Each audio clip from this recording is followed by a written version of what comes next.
It could be just us, and that's fine. It could be. That's okay. As I start Shuffle. I know. Good morning, everyone. Good evening. If you're watching the replay for this, my name's Amy, Mystic Rose Tarot. To my left, to the right, I have Julianne Victoria here. Hello. We have done it, or we are going to do it. This is the finale of our 14 months. It's been 14 months. Yes. And the book is still holding up. It's no pages have been hanging out or anything like that. No, it's like it's all well used. Yes. And so this is the finale. For those who don't know, we've been going through this deck for the past 14 months. We started last September, and we started with the minor arcana, and then we went to the major arcana, which I think we started earlier this year, and now we're wrapping up the last of our court cards. So we are combining the court cards just to kind of go through our studies a little quicker. So we are doing, for the season, we're doing the court cards of wands and for discs. And we're doing this just to be in the order astrologically of Sagittarius, which is a fire sign, which the sun moves into tomorrow. Excuse me. So sorry.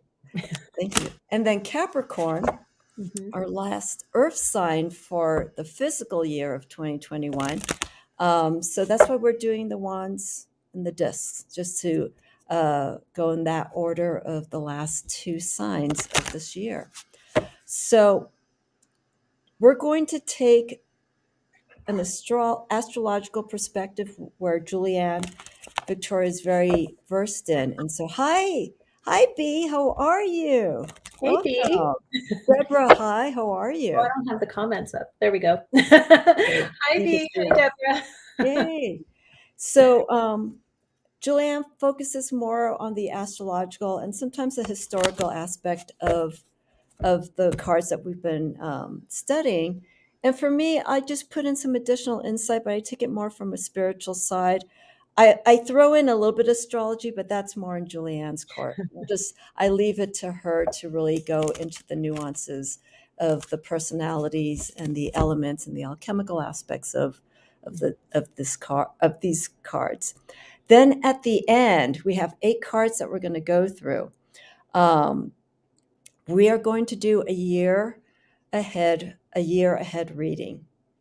And so we're just going to pull a few cards. And Julianne brought up something that I thought was a good idea. If someone wants to have like a card to commemorate or to bring in the year for 2022, feel free to ask. But we'll mention this again because we're going to be talking here for a while. And so we'll set up a reminder when we're getting ready to do the readings. And if there is a card, like a 1-card draw, we can do that for you. Okay. So on that note, everyone, if you have your Tarot of the Holy Light deck or book. The book, and we will be referencing the book. Yes. And I forgot to mention too, I don't know if you have this, Julianne. There's an app. Oh, there is. No, I guess I didn't. Oh my God. No, I didn't. There is an app for the Tarot of the Holy Light deck and book. And it's about $6. Yeah. And is it through Christine Payne Towler or like the Fool's Dog? No, you go through iTunes. Oh. You could get through iTunes. Oh, interesting. And it was like $5.99, and it basically has all the cards. And it has, I cannot believe it, it has the 480 pages of this. All of this? Yeah. That would be all of this? Yeah. Yeah. And I'll show it to you. I'll show it to you offline. So if anyone is interested, maybe if they don't want to get the book, or the deck, but they kind of want to explore it beforehand. Yeah. I think I paid like $6 for it, and it has the guidebook and all the cards. Awesome. And it's actually good quality, and you can actually do a reading within that app. That's really cool. No, I don't use any tarot apps or anything. I use very few apps in general. So that is really cool. Yeah. B wants to know, can she get it on Android? I Or if don't it's know. iTunes, probably not, because that's Apple. Yeah. But it could be. B, I would say just try and do a search. Just do Tarot of the Holy Light, and all the cards are there. The quality is very good. There's no shortage of information. I was comparing the information from the book to what I saw in the app, and it's all there. So they did a wonderful job in creating this app. But I have it on my phone, and that kind of helped me get through for this week. We're going through the cards today because of time. Okay, so with that aside, if I remember, I'll put a link in so people can find it. But if not, it's through iTunes. Just type in Tarot of the Holy Light, probably spiritual, metaphysical, whatever, for the topic, and you should be able to find it. I got this around the time we started, so about almost a year and a half ago. Look. Yeah. Go to the Yeah, app it's store. wonderful. You should probably just be able to do Tarot of the Holy Light, because the Yeah. Tarot. Hopefully it's still there. Well, it shouldn't go away. B, do a search and see if you can find it. And if so, so it's under Holy Light Tarot. Oh, Holy Light Tarot. Can you see that? There you go. Holy Light Tarot. Oh, so $4. Woohoo! Okay, so maybe I paid $4 for it. I thought it was $6. It doesn't matter. They charged you more. It goes to her. If it goes to her, so that's fine. So B, if you find it, maybe post a link of it so people can see it. Okay, so we're about 7 minutes in. Let's start with the wands. Yes. You have a preference, Julianne, where to begin with? Because she is our just king. So in the guidebook, she goes king, queen, knight, page. So we'll just go in that order. And just a reminder, the astrological system in this deck, which isn't every tarot deck, but this is a pretty standard one, so to speak, is the kings are the fixed signs of the zodiac, the queens are the cardinal, the knights are the mutable, and the pages, instead of being kind of all three signs of that element, they represent the equinoxes and solstices. So that's just to sum that up.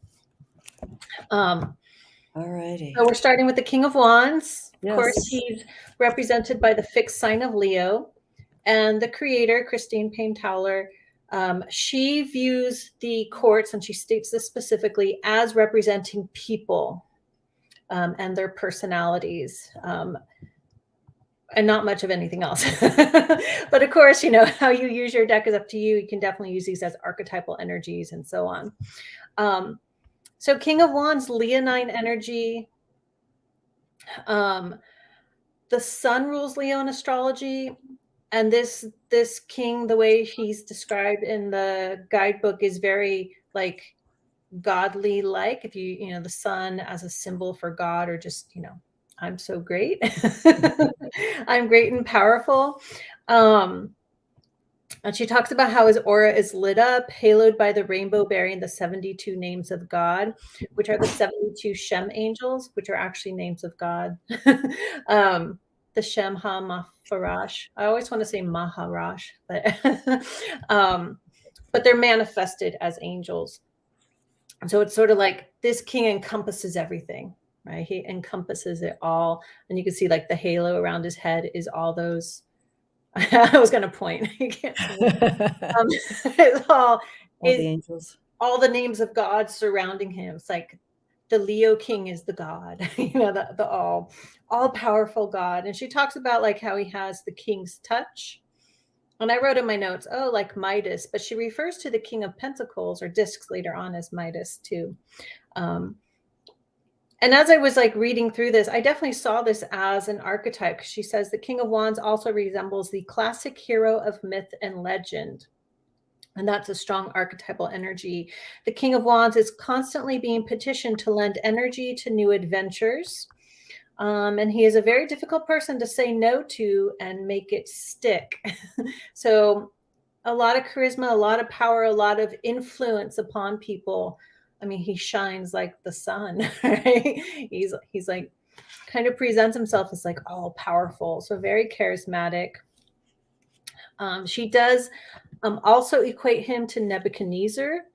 And in this part, she says Nebuchadnezzar's example has represented the brilliant despot whose ego expands until it shatters against its own inadequacy, to then regress and devolve beneath its own extreme. So that's like when it becomes excess. So anything, it's like a sun or a star getting so big that it explodes and collapses into a dwarf, right? Or a black hole. Depends on the star, right? So it's like, yes, great and powerful Leo King, great leader. People see his light, but if it gets too much, it collapses on itself. Yeah. And a couple more things I wanted to point out, like Edward the benevolent despot, he makes life wonderful for those he loves and agonizing for those who displease him, which is kind of like Leo, but more Leo ascendant energy. That could be Leo sun energy. He's a Leo too. And as he matures, he'll slowly learn that the most effective leadership consists of doing and saying less, but watching closely and listening deeply. And that's more of a mature energy of this Leo King of Wands. Yeah.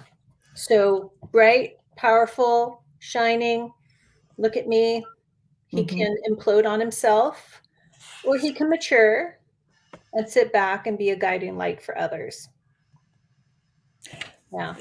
There's something that she wrote that I thought was interesting, because the size of this king here, she makes reference to a medical condition called gigantism. Oh yeah.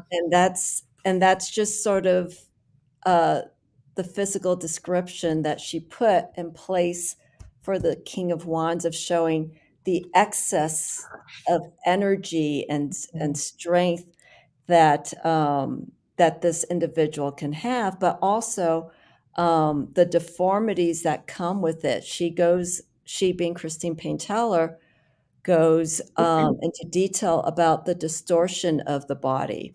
And so I thought that was an interesting way that she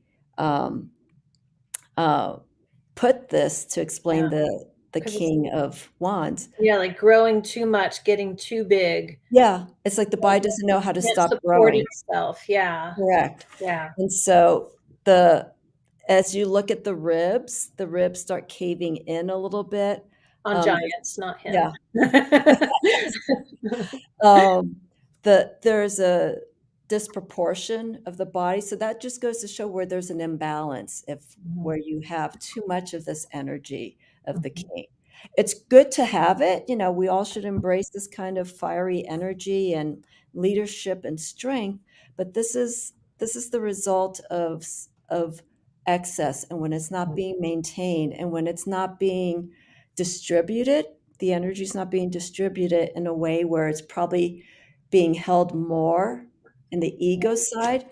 This is the result of an imbalanced ego, the physicality of it. And so you get imperfections. And like Julianne Victoria was saying, is that, anything that could hold back that energy for the Leo, it can stunt its progression. It can stunt the means of wanting to move ahead.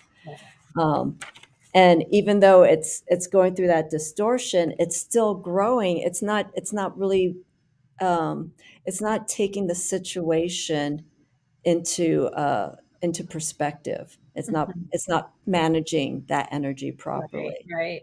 And then it's out of hand. Yes. Fire took off. Yeah. And then to compare to, our standard RWS. Yes, I didn't bring like such different energies for me, because like I call this my lion waiting to pounce. Really? So it's like, it's more the quiet Leo energy, where this is like explosive and bright and I'm your great leader, blah blah blah. And this is like, this is actually what I read there, like sitting back, watching closely and listening Contained. deeply before Yeah. taking action. So I guess this would be kind of the matured version of this. Yeah. The way I view it and often read it. Of course, every reading's different. But yeah, like he's out and about walking and he's sitting there watching. Yeah. It's Interesting. contained energy. It's like Mhm. controlled Yeah, it's controlled. strength. Yes. Yeah. And then here we see look at the flames that are just right Yeah. behind him. Yeah.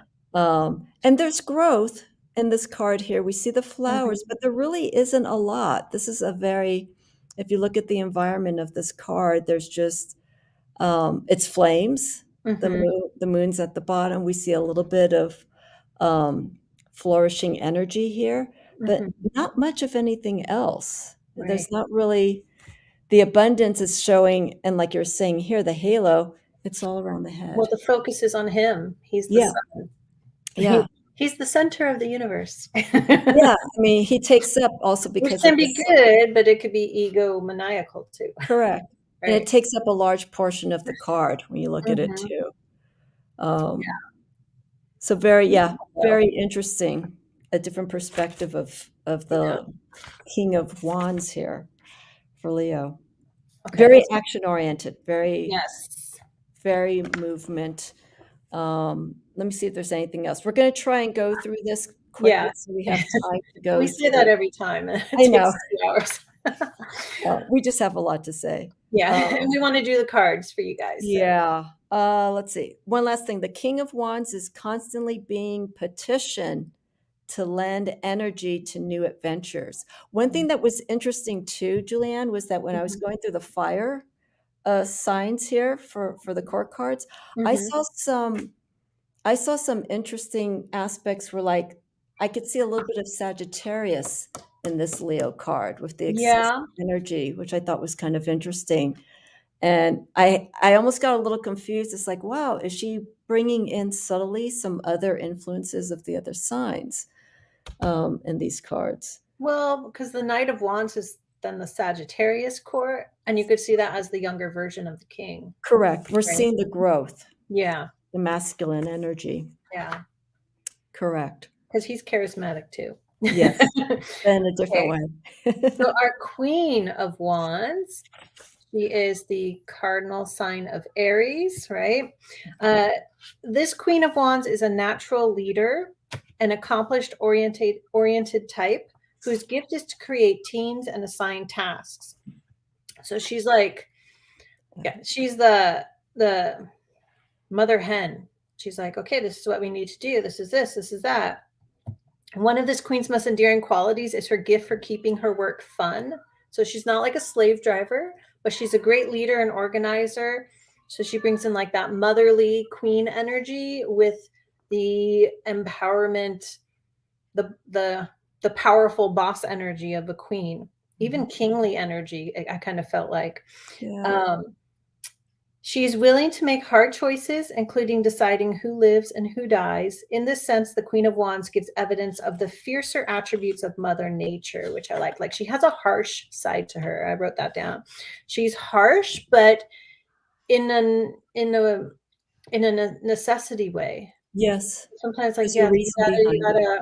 okay, you gotta slaughter the cows for the winter now. We got to do it, and here's how you do it. I'll make it fun somehow. I don't know. She also knows when to stop talking and start doing. So yeah, I saw her as like very like a nice master. We got to get this done. She's not a softie. It's like we got to do the hard things and the easy things and the fun things. And this is life, and we got to do it. And because she's able to handle all of that, she's a good leader. I Yeah. feel like she's a better leader in a practical sense than the King of Wands, because the King of Wands is like, look at me, I'll inspire you, I'll help this get into motion, but look at me. And she's like, okay, let's get to work. Yeah. She puts all that fire energy into action in a more practical sense. And that makes sense because she's the queen and the feminine energy is more practical than the masculine. Yeah.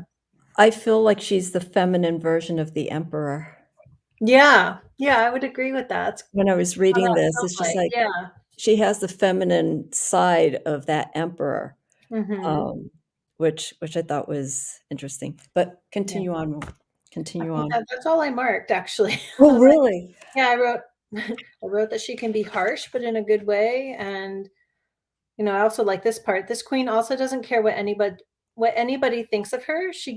Which gives her an amazing freedom to proceed without being inhibited by outside influence. So that's that taskmaster. It's like taskmaster energies. Like, this is what we need to do. Yeah. You don't like it, whatever, but this is what we need to do, what we need to get done. Yeah. Let's do it. Yeah. Yeah. It's like, let's get to work. Come on. Let's go. I think if I had any choice of the court cards, the Queen of Wands from my personality. There are attributes that I relate to her Mm-hmm. with, and I feel that I have, but there are also attributes that she has that I would like to put Yeah. out more because I like to work hard. But the thing that I like too about her, and I think this comes up in one of the page cards, Mm-hmm. is that even though she's, the master, Yeah. um, what I really like is that she's there with her team. She's Mm-hmm. actually there working with her, and she's Yeah. a team player. Mm-hmm. She, even though she's setting out the tasks, even though in this card she's sitting, but Mm-hmm. the way this is explained here is she becomes an influence because what happens here with the Queen of Wands is she's influential to the people that she's bringing in. She handpicks the people that she wants to work with her because she sees the potential, and that's what the Yeah. Queen of Wands is all about. She's involved. Yeah. Exactly. So she's not sitting there, even though in this card she is, but Right. if you kind of look, it looks like maybe she has the wings. She could give the impression that she's going to be getting up to Mm-hmm. go and join the field, if you will. But Yeah. she's there working with everyone. And that's Mm-hmm. what I like to do. If I bring in a team of people, I'm just not going to sit there, having my tea and reading a tarot card. I'm going to put that aside and I'm Have going you to my jump tea? there. There you go, my dear. And I'm going to jump in because I want to also, the other thing too, is she wants to also make sure that people are doing their work. She's not Mm-hmm. micromanaging because, she has that playfulness. She is fire. She wants that freedom for people to do what they want to do, Mm-hmm. but at least get the job done. Yeah. So that's what I A feel great very description. strongly. What's Yeah. that? That's a great description. Yeah, but Yeah. that's what I was saying. I love this card because I relate to her, because when I used to do production work, everything was team oriented. If Uh-huh. someone falters, you have to talk to that person and see what's going on, take care of the situation, and move and keep moving. Mm-hmm. Um, uh, it's one thing that she writes here is, I think you may have said this. She is willing to make the hard choices, including Mm-hmm. deciding who lives Yeah. or who dies. Right. Not literally, but in this sense, the Queen of Wands gives evidence of the fiercer attributes of Mother Mm-hmm. Nature. I thought that Mm-hmm. was wonderful. Yeah. That's her harsh side. Yeah. And then comparison, I know, it's look at kind of, that. I feel like in some ways similar energy, but I always feel like the RWS Queen of Wands is kind of just doing her own thing, much more than Mm, like organizing other people. But I also see her as the homebody queen, like managing the home and managing the okay. family. Yes. I guess I put it more in a modern sense. um, but I would say yes, somewhat similar energies, but maybe she's a little more independent. Mhm. Yeah. Yeah, for the most part, because Mhm. of that fiery energy, there has to be Yeah. some form um, of freedom, of Mhm. liberation Yeah. to do things, but not entirely, because she knows her role as someone who is to be in charge, someone who's been given a position to look at other things. Yeah. Um, yeah, there's a lot more I could say, but I know we're pressed for Yeah. time. I was She's just noting they're like looking in the same direction in the oh, same yeah. way.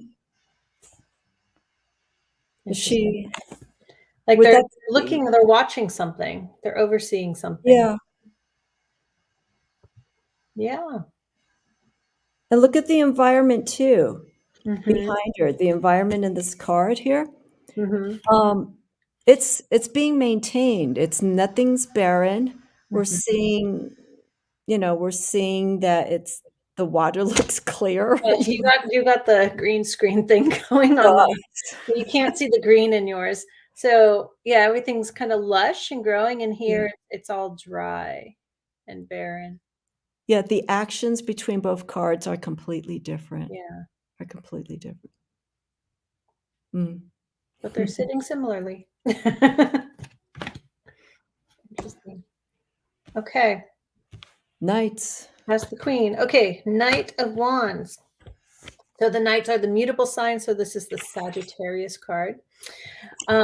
The Knight of Wands is a rabble rouser and fire starter, a feisty and easily provoked character that bursts into flames first and asks questions later. I wrote notes like very magnetic. He's very charismatic. Like, "Whoo, let's do this and let's do that," and and she writes his keyword is almost always embarking. Let's do this. And Sagittarius is that adventure sign. It's a sign full of ideas and exploration. Oh, let's do this. Let's do that.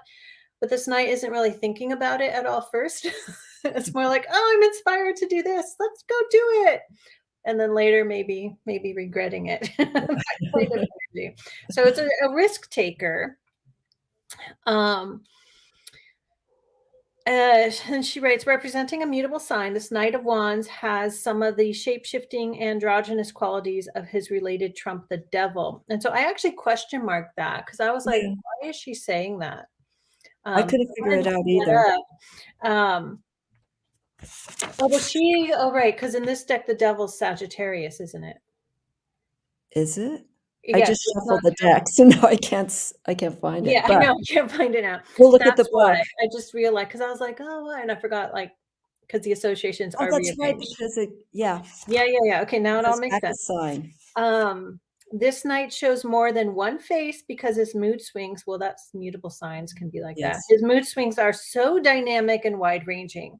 When he's presenting his benevolent aspect, he's magnetic, almost angelic, radiating light and goodwill for the whole creation and making everything seem possible.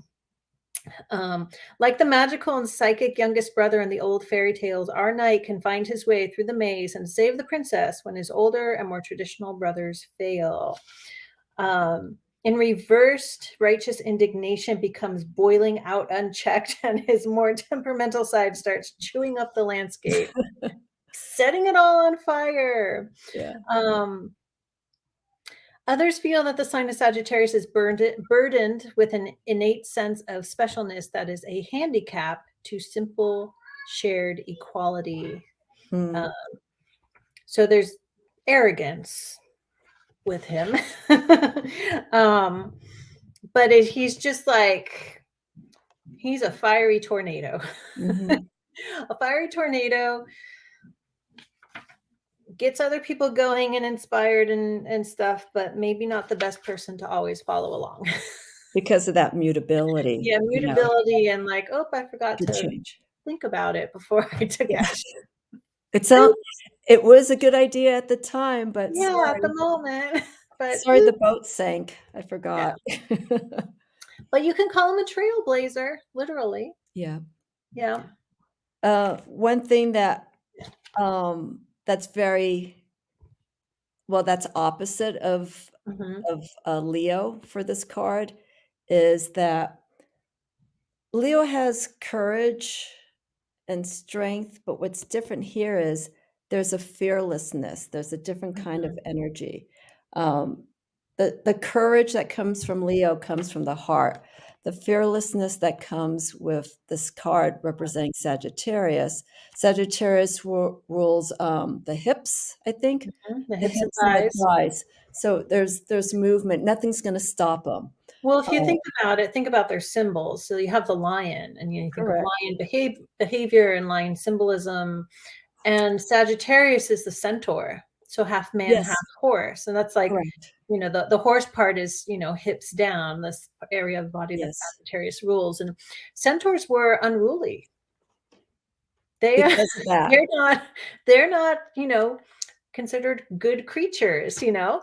They're troublemakers. They're, you know, that's kind of like, you know, this knight is a troublemaker potentially. Maybe Mm. not with the intention, but Yeah. because he's just like, let's do this. This is exciting. Oh, let's Yeah. have fun. Let's take action. Da, da, da. And I'm going to do what I want. And this also represents fire of fire because Mhm. of the knight of Yes. movement, of energy, Yes. and wands, being that fiery sign. Yes. So it's double fire. Mm. And the king of wands is earth of fire? Is Uh, that I view kings as air. Oh, okay. I'm not Well, sure the she king of wands, that's what I mean. Would that be earth of fire? that would be air of fire. Well, there's It's different Leo. systems, and I don't know if I recall if she's lumped them together, like the courts, by an element on their own. Oh, okay. I But don't I think do she see did. knights as fire and kings as air. Well, the kings wouldn't be earth because they have to be a masculine element. So if knights are fire, kings are air. Okay. Okay, Queens thank are you. water, typically, Yes. and pages are earth. Okay. But in many systems, the kings are fire and the knights are air. Correct. So it's So flipped. it But I see depends. I see knights as fire Yeah, because obviously because of the movement. not in this deck, but yeah, other decks, it represents movement as well. Okay. People, right? That's why I Yeah, had to throw that in. It's like, so because yeah, of the fixity of yeah. the But he's kings. and Sag is a fire sign, so it's Yeah, fire, fire, fire, yeah. The right? firest of all the fire signs. The fieriest of all the fire courts. Yeah, Or fire yeah. court cards, yes. And then just compare him to our dashing RWS knight. Mm, yeah, Somewhat similar. I mean, he is charging ahead, but he doesn't have that reckless energy that this guy can have. yeah. And there's a lot going on in the Tarot Yeah, of the Holy Light, yeah. And Knight here of it's just he's Wands. galloping through the desert, Mhm. charging ahead. Yeah. He seems a little bit more thoughtful than this guy. He has a direction. He has a direction. It's Yeah. moving forward, but Well, it's not just quite. yeah. Which is interesting you say direction because this is my, you know, my number one change of residence card. Like there's a direction you're going, Yeah, but there's a lot of movement and you're going. I agree. Or this guy is like, oh, let's move there. Oh, wrong decision. Let's go there. Oh, whoops. One thing that I see with this Knight of Wands, because of that, tends to be has more of a youthful, Yeah. perspective on things. It's just kinda like it's like your little child And that's he just kind of going at looks youthful. Like he's got Yeah, long, unruly hair. It's it's brown, it's not gray or white. Um, yeah. yeah, I'm looking at the card right now as Yeah. you're speaking. I'm I looking know, I'm, for like, any trying to other look at it detail. on camera, but I have to, like, because it's a smaller screen. Um, One yeah, thing that's one thing that I thought was interesting too is in spite of his energy and all this movement and this carefreeness that he has, um, there's Christine Payne Towler, writes here, "In this role, he serves as a one-man police force, priest, and avenging angel, bringing civilization to areas where it would otherwise never penetrate." So we start seeing a bit of an ethics if he knows mhm, how to use his energy in the proper yeah, way. That's the thing you gotta watch with fire signs, it's just they are aware of that energy, it's just how they utilize it well, and that's where the they place it. trailblazer energy, like, Yeah, this card pioneer, has I guess you could say, potential. "Let's go where no man has gone before. Let's do it," you Yeah, know? And sometimes, like, 'cause Sagittarius sign are full of ideas, like, not all those ideas are gonna work out, mhm, but you have to find the one that does by finding ones that don't. So yes, it's like, "Okay, let's explore this, let's find out," yeah, you know? and they have to take responsibility of Yeah, whatever comes out, and it's that Jupiter influence, even though she doesn't mention it, yeah, I think in any of the court cards, the planetary influence, it's yeah, just that expansion, there's just yeah. so much of it, So and Leo Jupiter rules was Sagittarius for those Mhm, listening if you're like, "What?" Yeah, yeah, so that's expansive energy. Sagittarius is very likes to be very expansive, and that's why it's like the adventure sign, the exploration sign, lots of ideas. How can we mhm, expand in any direction in any way? always optimistic. There's a good in Yes, anything that's out there. typically, yes, I will say. Typically, Even though or they may fall down. seemingly optimistic. Okay. Because there can be an optimism that hides, like, doubt and pessimism. Yeah. Yeah. Which she talks about. She does talk, she does mention the secret reason. I highlighted this and I put, like, some marks around it. The Uh-huh. secret reason why the Knight of Wands goes through these fluctuations and suffers these extremes is that, I mean, God bless Christine Payne Towler's heart. She has a sarcastic, harsh sense of humor, but you gotta know where it's coming from. Mhm. Um, suffers these extremes is that he's a closeted perfectionist, massively competitive, and secretly fears that he's not measuring up. The Mhm. force behind all of his drama, these are stated here in the book, the force behind all of his drama and intensity is anxiety, and it's expressed outward in temper. This is the reverse. Okay, Mhm. so when we start seeing this buildup of energy and we start seeing a temperamental side of this, it's just the anxiety. It's just things didn't work out the way that, it was going to, and now needs to kind of fess up and stand up to the actions that happen. So that builds up some anxiety. I don't know a lot of Sagittariuses, but the few that I know of Mhm. their birthdays, when I read that, I I'm not gonna call them out on it, but it's like, I think that may explain why their energy is the way it is, that Could there's be. more going on inside, Mhm. you know? Yeah. Well, my dad's a double Sag, so, Okay. like, but I could also see him when I was reading the King of Discs, which is interesting, so, Really? yeah. Um, but his moon's in Virgo, so he has the earth energy. Okay. Yeah. Okay. Okay, on to our Page of Wands. So Page of Wands represents the spring equinox, and the Queen of Wands as the cardinal point of Aries also is that, and she reiterates repeatedly that the pages are, like, first and foremost servants of the Queen, and so that makes sense how she's aligned that there. Um, the Page of Wands is a servant of the invisible world, as can be seen from his wings. He announces the spring equinox. Like all of the pages, this individual is just passing through.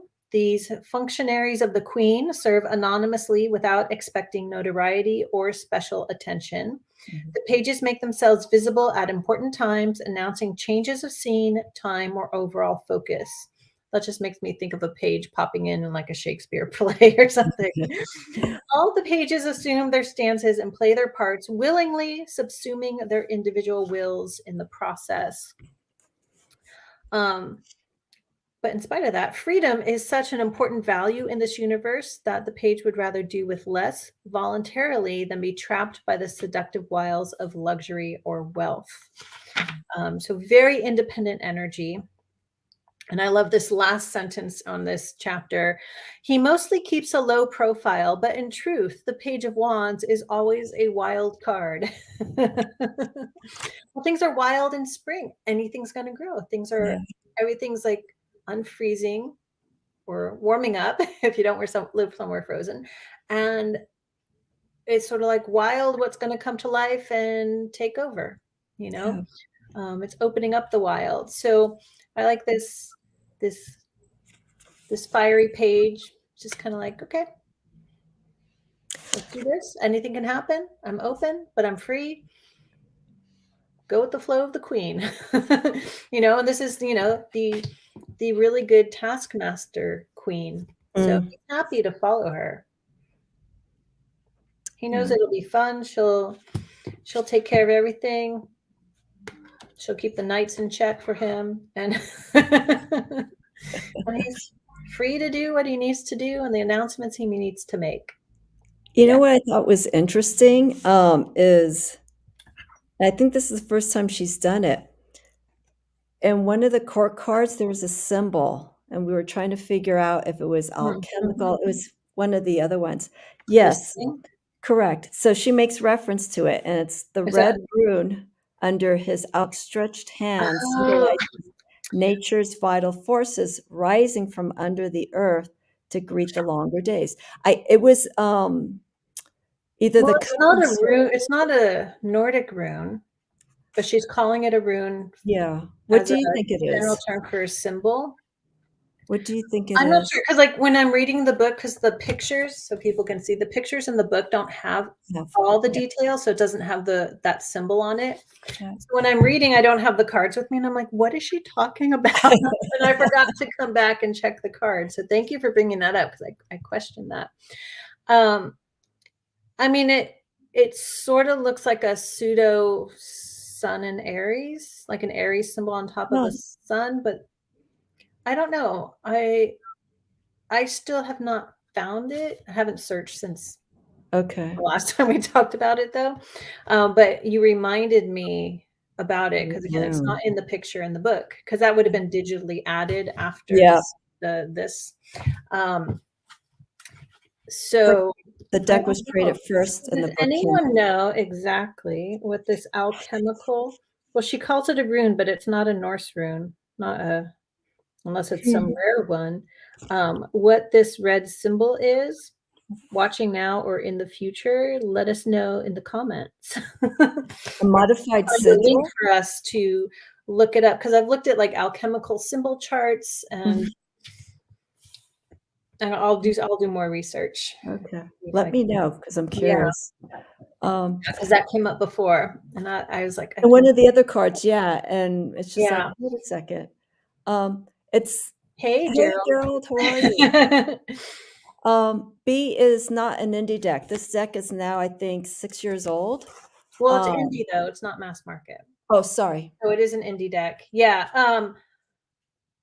I don't know if you put the links below, but on I did in the description to get where it. to order it. Okay, yeah, Yeah, so everything's below.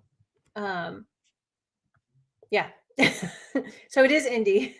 It's not mass market produced, so not independent Kickstarter publishing. indie. That's what I was thinking. Yeah. But it is still available. Yes. Julianne Victoria got hers through Amazon. I got mine Yeah. through So the creator sells through Amazon, not a mass market. yeah, Just in case you're wondering, because people are like, "Oh, it's on Amazon," but indie creators can have a shop on Amazon, kind of like yes, Etsy, but yeah. different. And you Yeah. can get it through her website too. Mhm. So Um, that is our page in a comparison, much more dynamic than than the RWS page. Who's just like, all right, standing here, waiting for a message, waiting for my orders. Gerald was asking about the symbol. What do you think? uh, yeah, this where we'll both hold it up so you can Yeah. get two views of it. There you go, just for fun. So Gerald, she calls this, Christine calls this the Red Rune. Yeah, but So it's not a rune.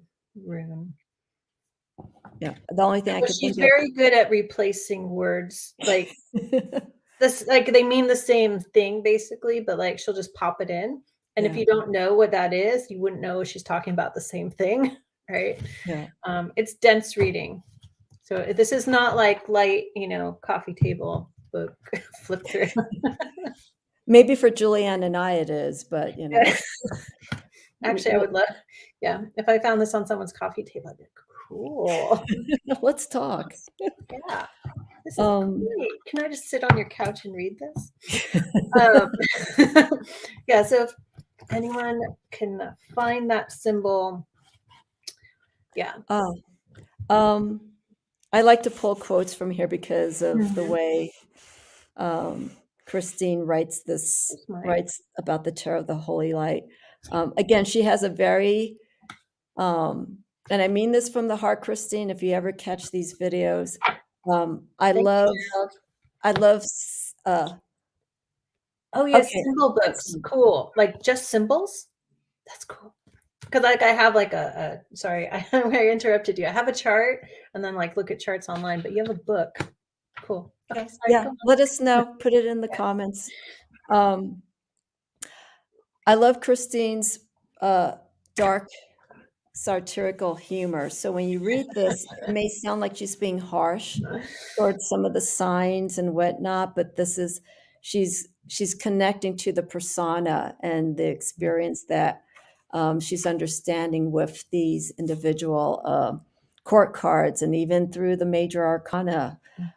So she tends to, some of the signs you kind of think, gosh, she's taking such a beating on them, but there's a reason behind it because of the energy that she feels. But she has here, this page's life is lived through an ethos of self-ownership and self-empowerment, the same aspect of wand energy, a sense of self. That's pretty much what fiery energy is. If you have a lot of fire, you have that confidence, you have that self-empowerment, that sense of knowing who you are.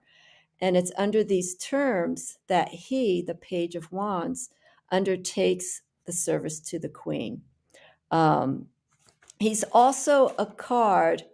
I shouldn't say he, but this energy is also someone that you can't really pull the wool over their eyes, because even they understand what's going on. They see things, even though they're the page. They're the ones that are kind of looking and seeing what's going on around them. And it may not come across that they're doing anything, but they're very much aware of their role and what needs to be done.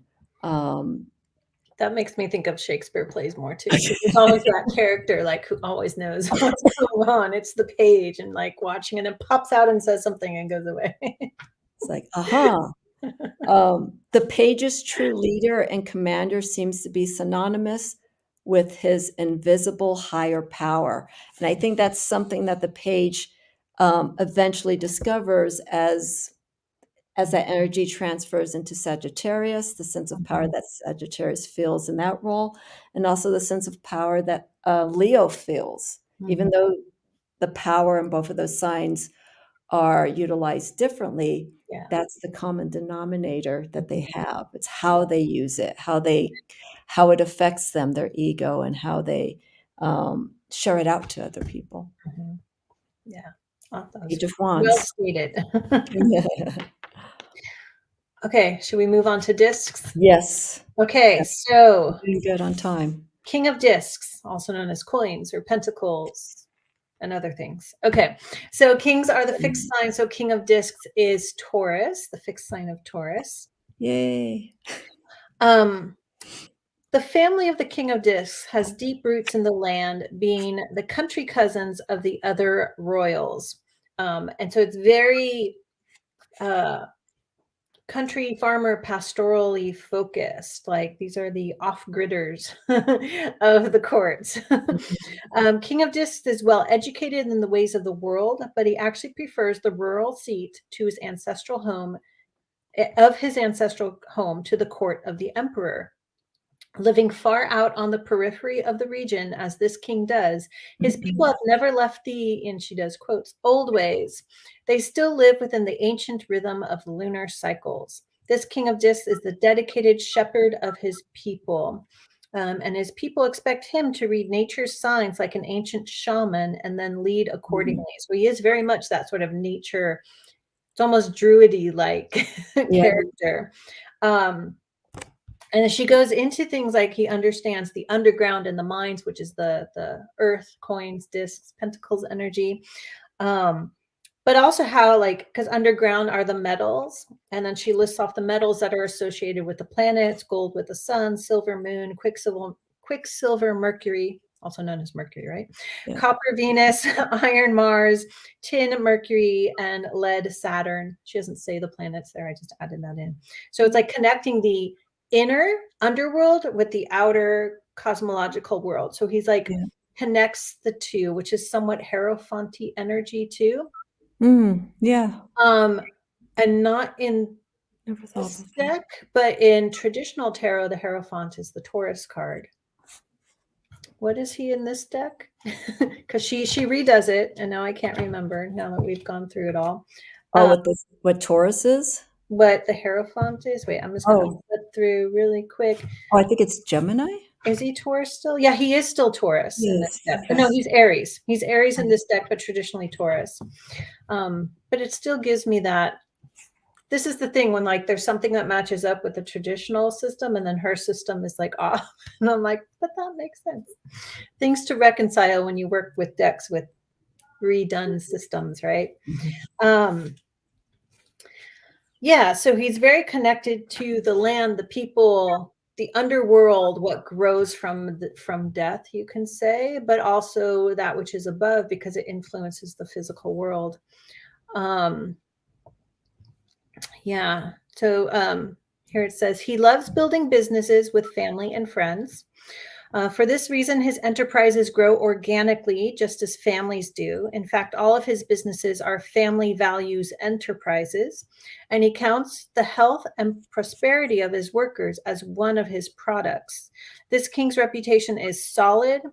You know, earth is the slowest, densest element. He makes generous deals with those who have proved their trustworthiness. So not just with anybody, right? He has matured his thinking to reflect values rather than just profits and power. But in the reverse, then it becomes like power mongering, right? You know, the focus is on the finances, the money. He becomes bullheaded in the reverse when his equilibrium is disturbed. And this is where she talks about Midas, which I wrote in my notes, Midas for King of Wands. But she talks about Midas here, like Midas of the old myth, everything he touches turns to gold until he loses his humanity entirely. And that's in the reversed. And then also the Minotaur. She uses that as another example. But overall, this is a pretty good king. And I want to point out, like, that's a lot of energy I get from King of Pentacles and RWS. Like, very generous, you know, takes care of people. Things are important. He has lots of money, but he's not greedy. He's not a Scrooge, but he could be in the reverse. Julianne, can you move the RWS? Can you put it closer up to the screen? Okay, yeah. I just want to make sure that I did see the bull symbol there. Yeah. Because Taurus is the fixed signs are typically associated with the kings. Yeah, lots of representation They're of the solid. bull. Yeah.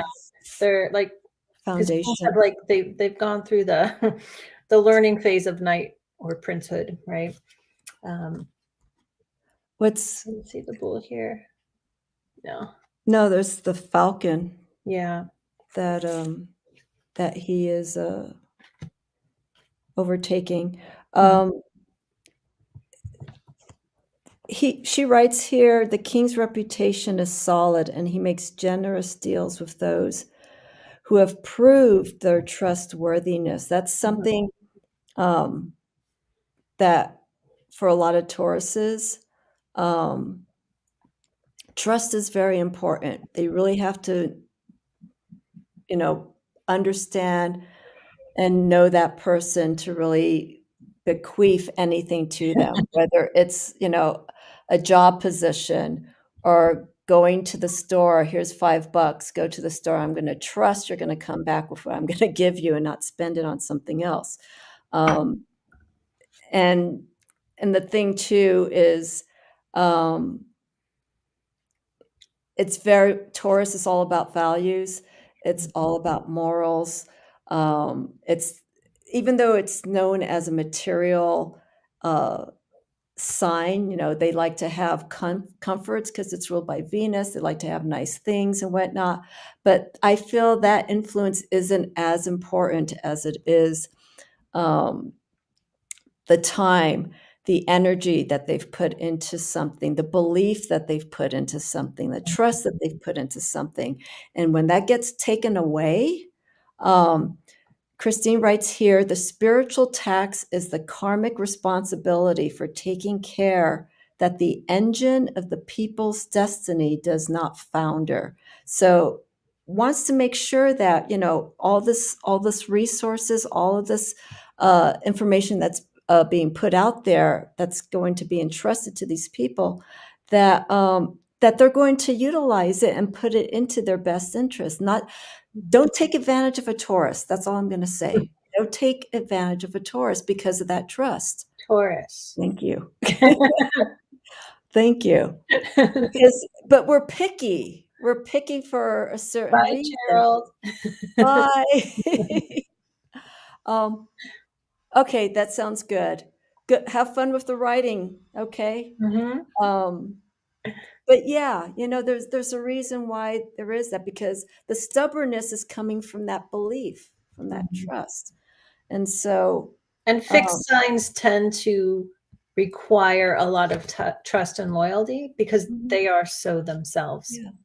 They're Julianne fixed. and I were both fixed Yeah, signs. Leo sun. Yeah. And so we have, I picked her specifically. Well, I approached her, but I just knew it's like, I think she'll like this. And she jumped on board, and it's been wonderful, Did you know my astrology before? I can't remember. Yeah. I can't remember. It's funny, my aunt has a friend she's had for, I don't know, many, many, many years.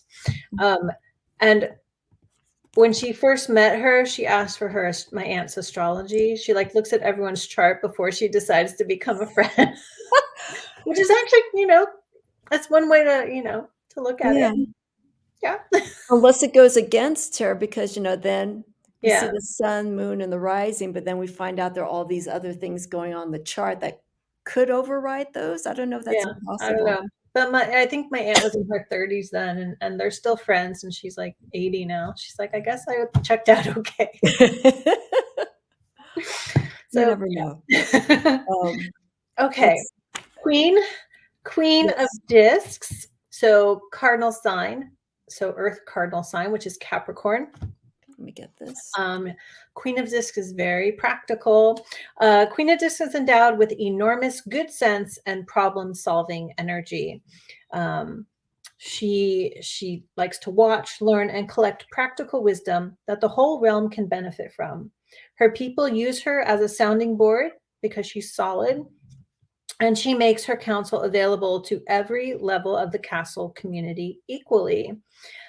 She is interested in what works, and she hates waste of any kind. This queen is also a sibyl and an oracle, so she equates her to a tarot card reader. So she could, you can see her as someone you can rely upon for advice, very practical, or even as an oracle. One sterling virtue of this queen is that she makes sure that even the little people of her realm experience the dignity of self-sufficiency. And I think that means the poor people, not small people, right?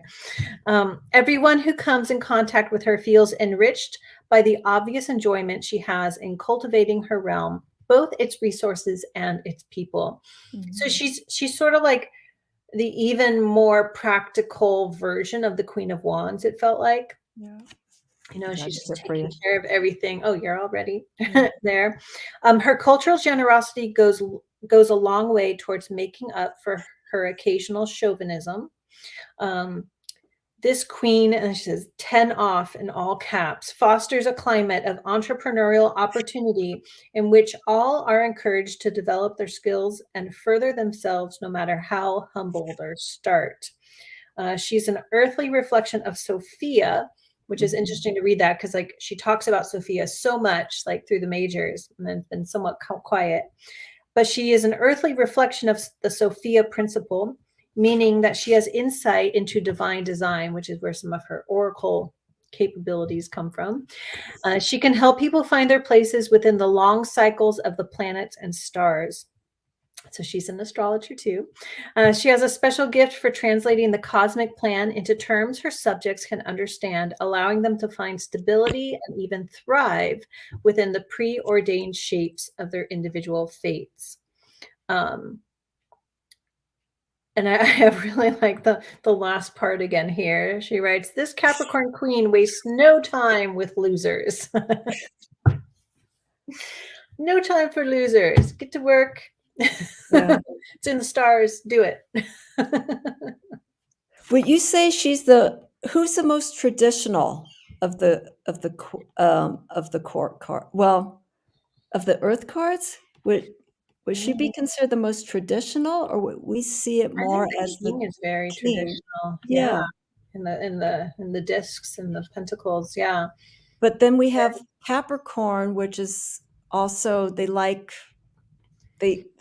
tend to be traditionalists. They tend not to like change very much. Because they're ruled by Saturn, which is like, traditional things are long-term energy, which is Saturn. It's stable, it's structure. But Saturn can also trigger great change when it's time, because he's all about time. It's like, okay, this needs to last. I'll help things last long time.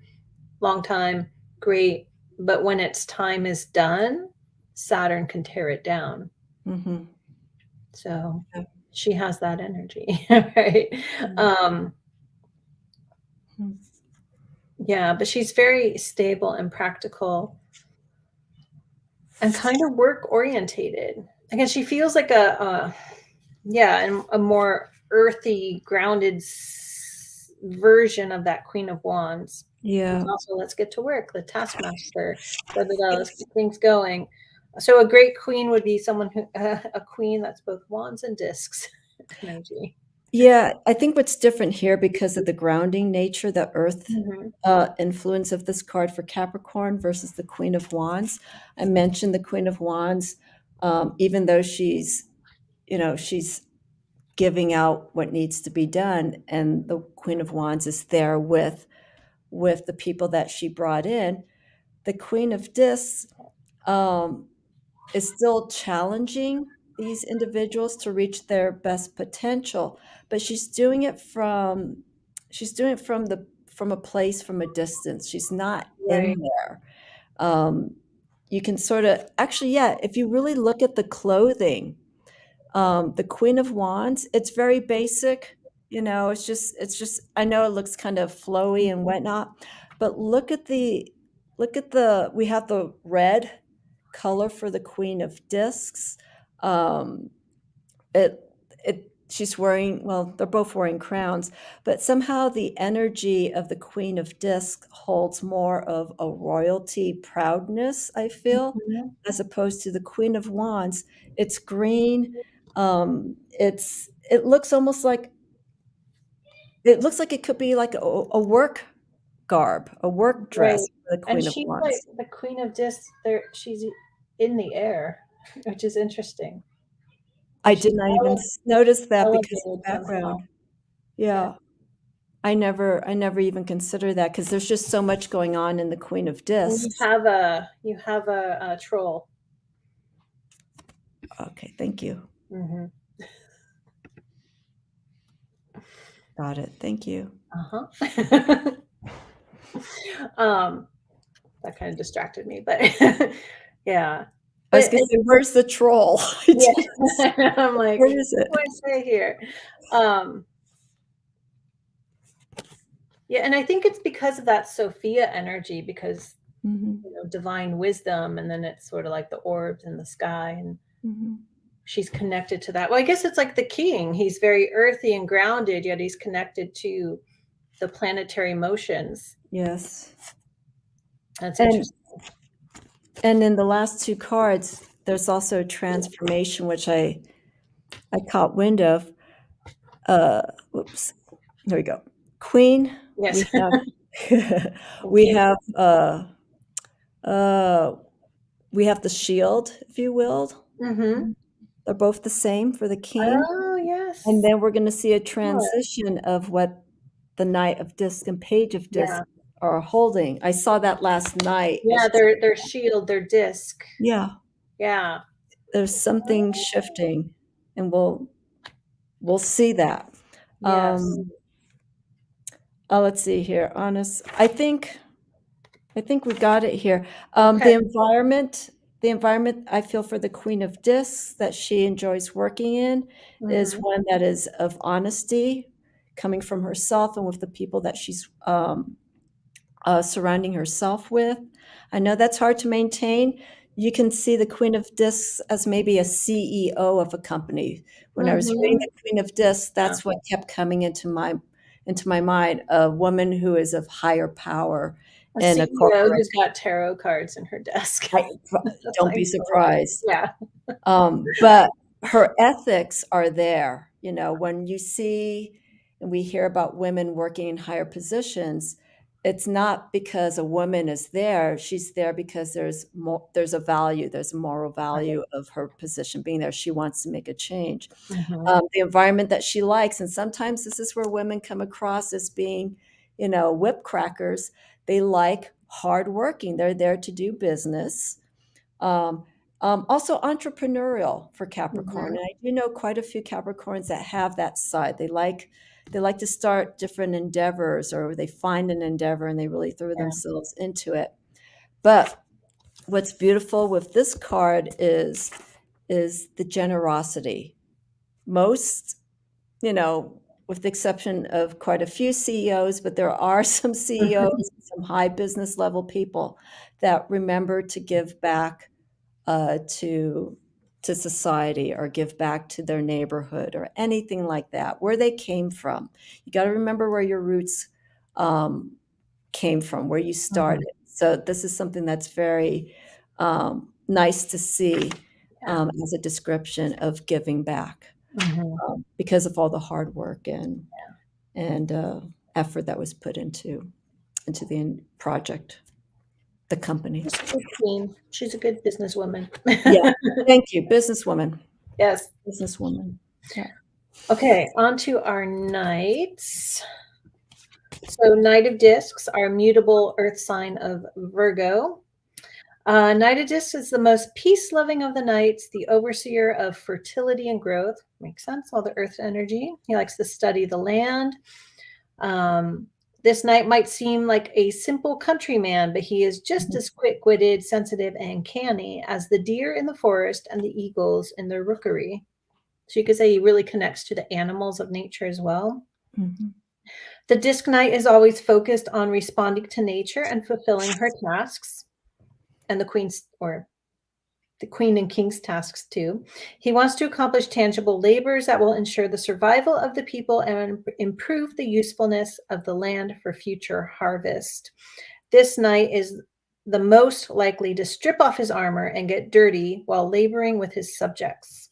So really like a man of the people, right? Even though he may be a knight, he doesn't see himself above people. He's really in the earth and the dirt with the animals, with people working. Yeah.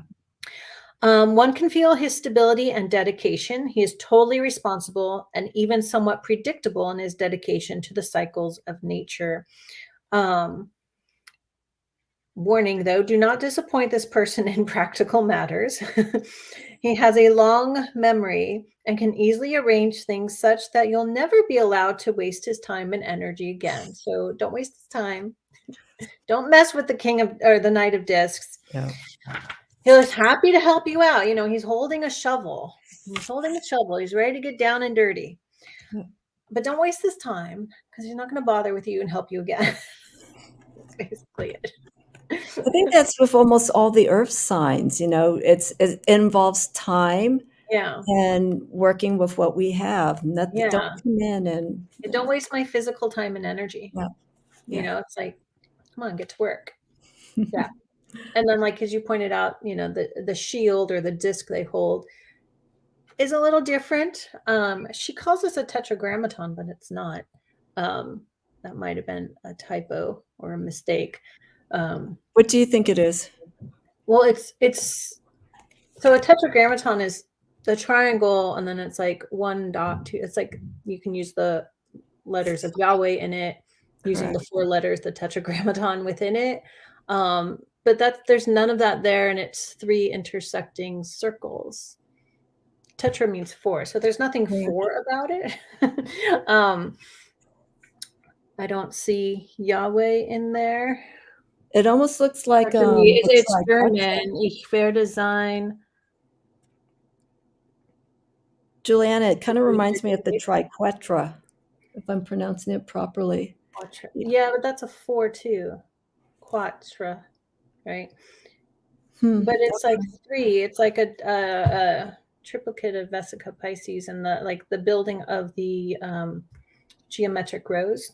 But anyway, doesn't affect the meaning of the card at all. I'm just going off on a tangent here.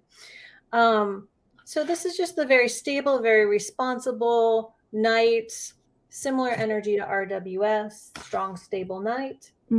Sometimes doesn't move though, but secure, reliable. You can ask him for help and he's happy to do it, but he doesn't forget if you wrong him. He won't forget. So yeah, that's this night. There's a I'm looking here what I highlighted. I don't think I'm going to state that. Hold it up. Thank you. Yeah, it's interesting because when reading this about being connected to nature, I'm just associating it astrologically, what we know of Virgo. And yeah, I guess there's some meticulousness when it comes to, maintaining. And again, if we look at the environment, it looks maintained, there's no It's weeds. beautiful garden. Yeah. There's no weeds or anything.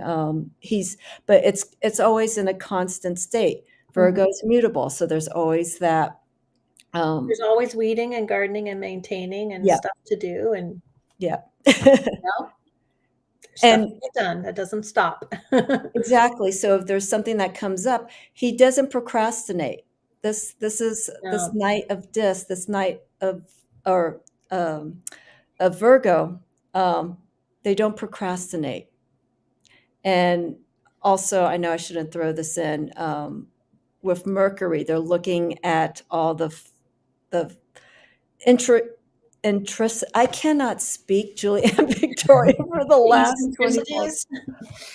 I'm in the same place because I've been just doing so many readings every day. I'm like, blah, blah, blah, blah, talk. Yeah, I get that. My God, can you say the word for me? Eccentricities. Thank you. That's a lot to say. A lot of icities. And so when Virgo sees something that is just a little amiss, it's not going to let it go because it knows it's going to grow and it's going to fester. It gets right to it and takes it. So everything is maintained. He works with the cycles. Well, I shouldn't say he, because the night can also apply to feminine. But it's shown as a man. I know, but just to kind of keep it neutral.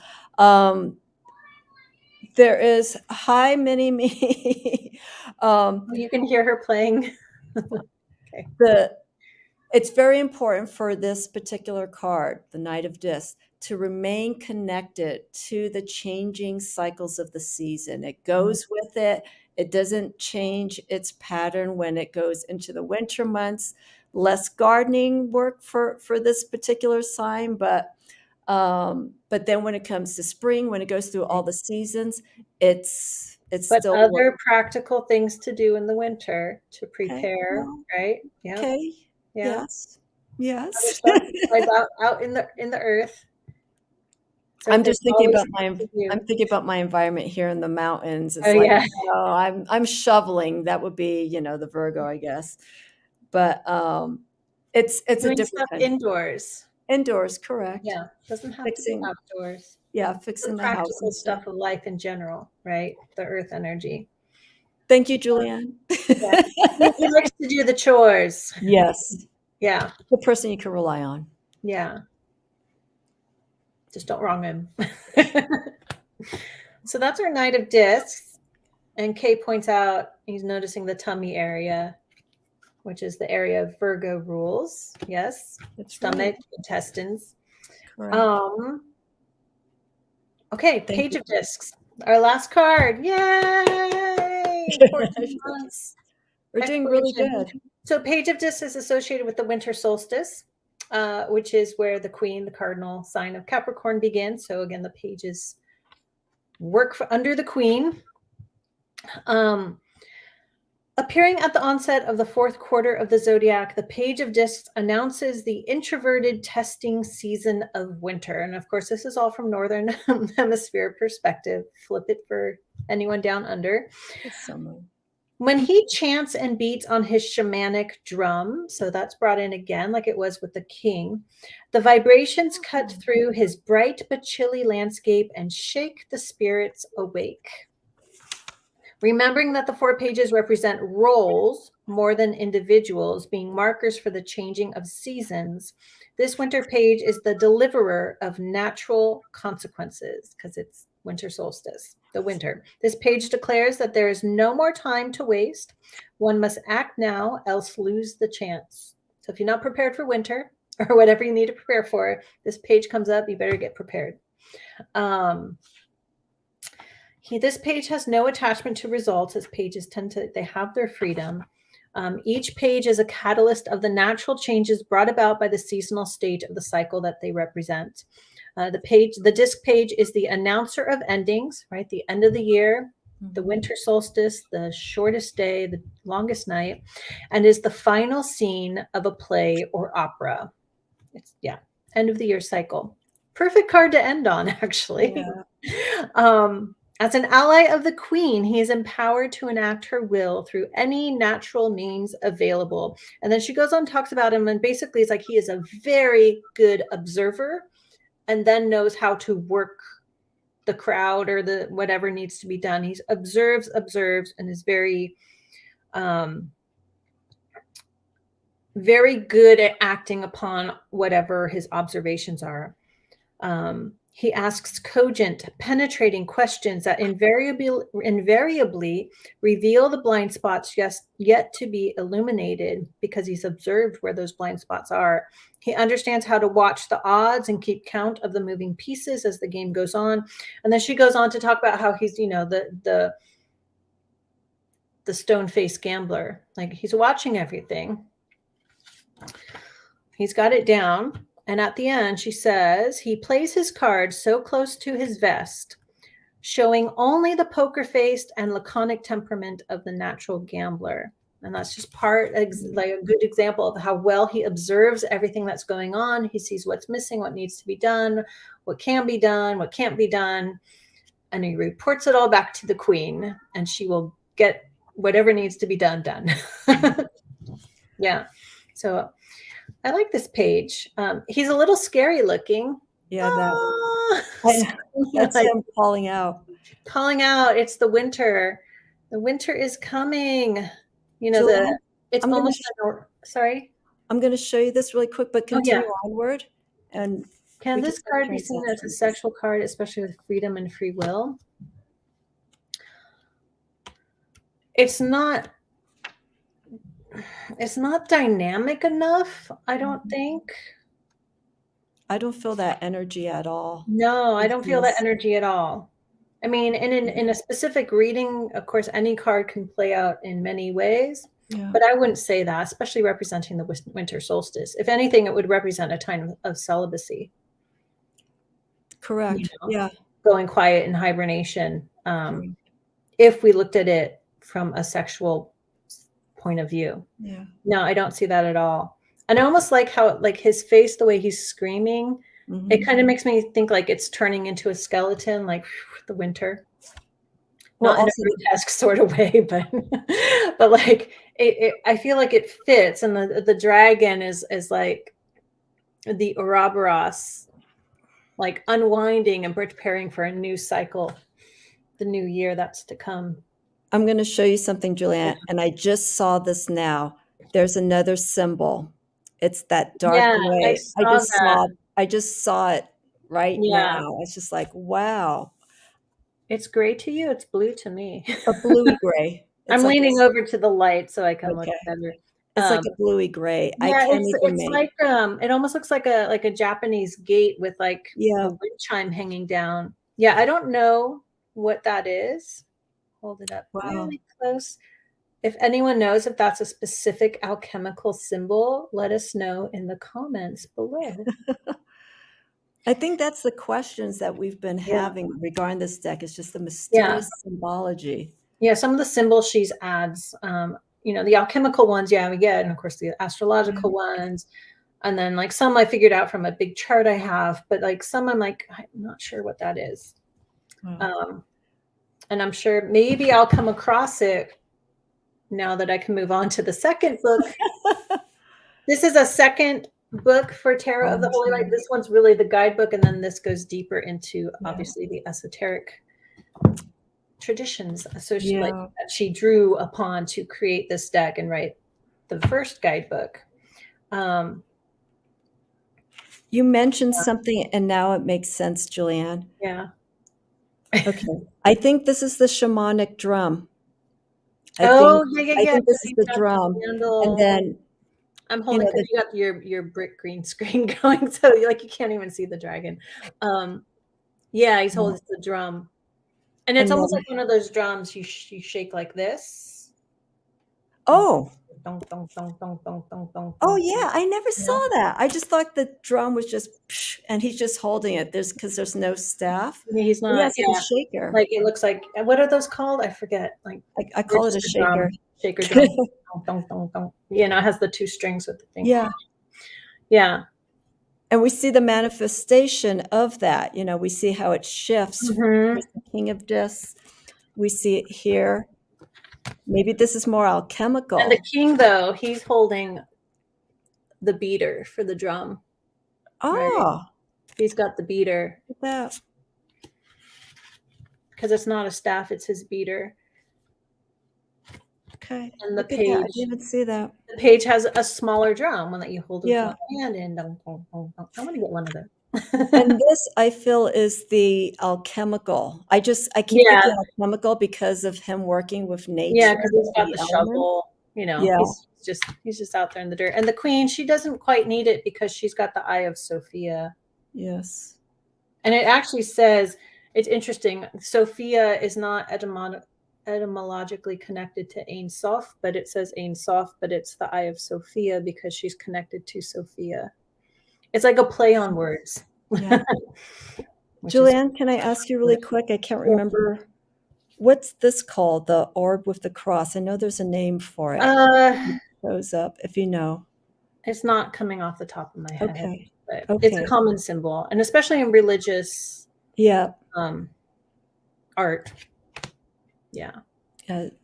Traditional Renaissance. No, if you haven't watched our hours and hours of other videos on this, this is a collage deck, a very well done collage deck, mostly drawing upon medieval art, which a lot of it is very Christian art and symbolism too. It really works with the tarot as a tool of sort of medieval Christian mysticism. It's really drawing on a lot of that. So I think we have an answer, Julianne. Oh, it's the temple. It's a frame before entering the house. Maybe. Yeah, that's what it looked like the Japanese gates. Yeah. Yeah, thank you. Do you have a link you could put in the comments later for people curious, if possible? Or can people if you could find that, Kate? Yeah. If you can find a link for that, that would be awesome. If not, don't worry about it. But because this is sort of like study, if we can get people to link things to help other people and us, that would be awesome. It'll lead from one thing to another, and we'll probably find different information about these symbols.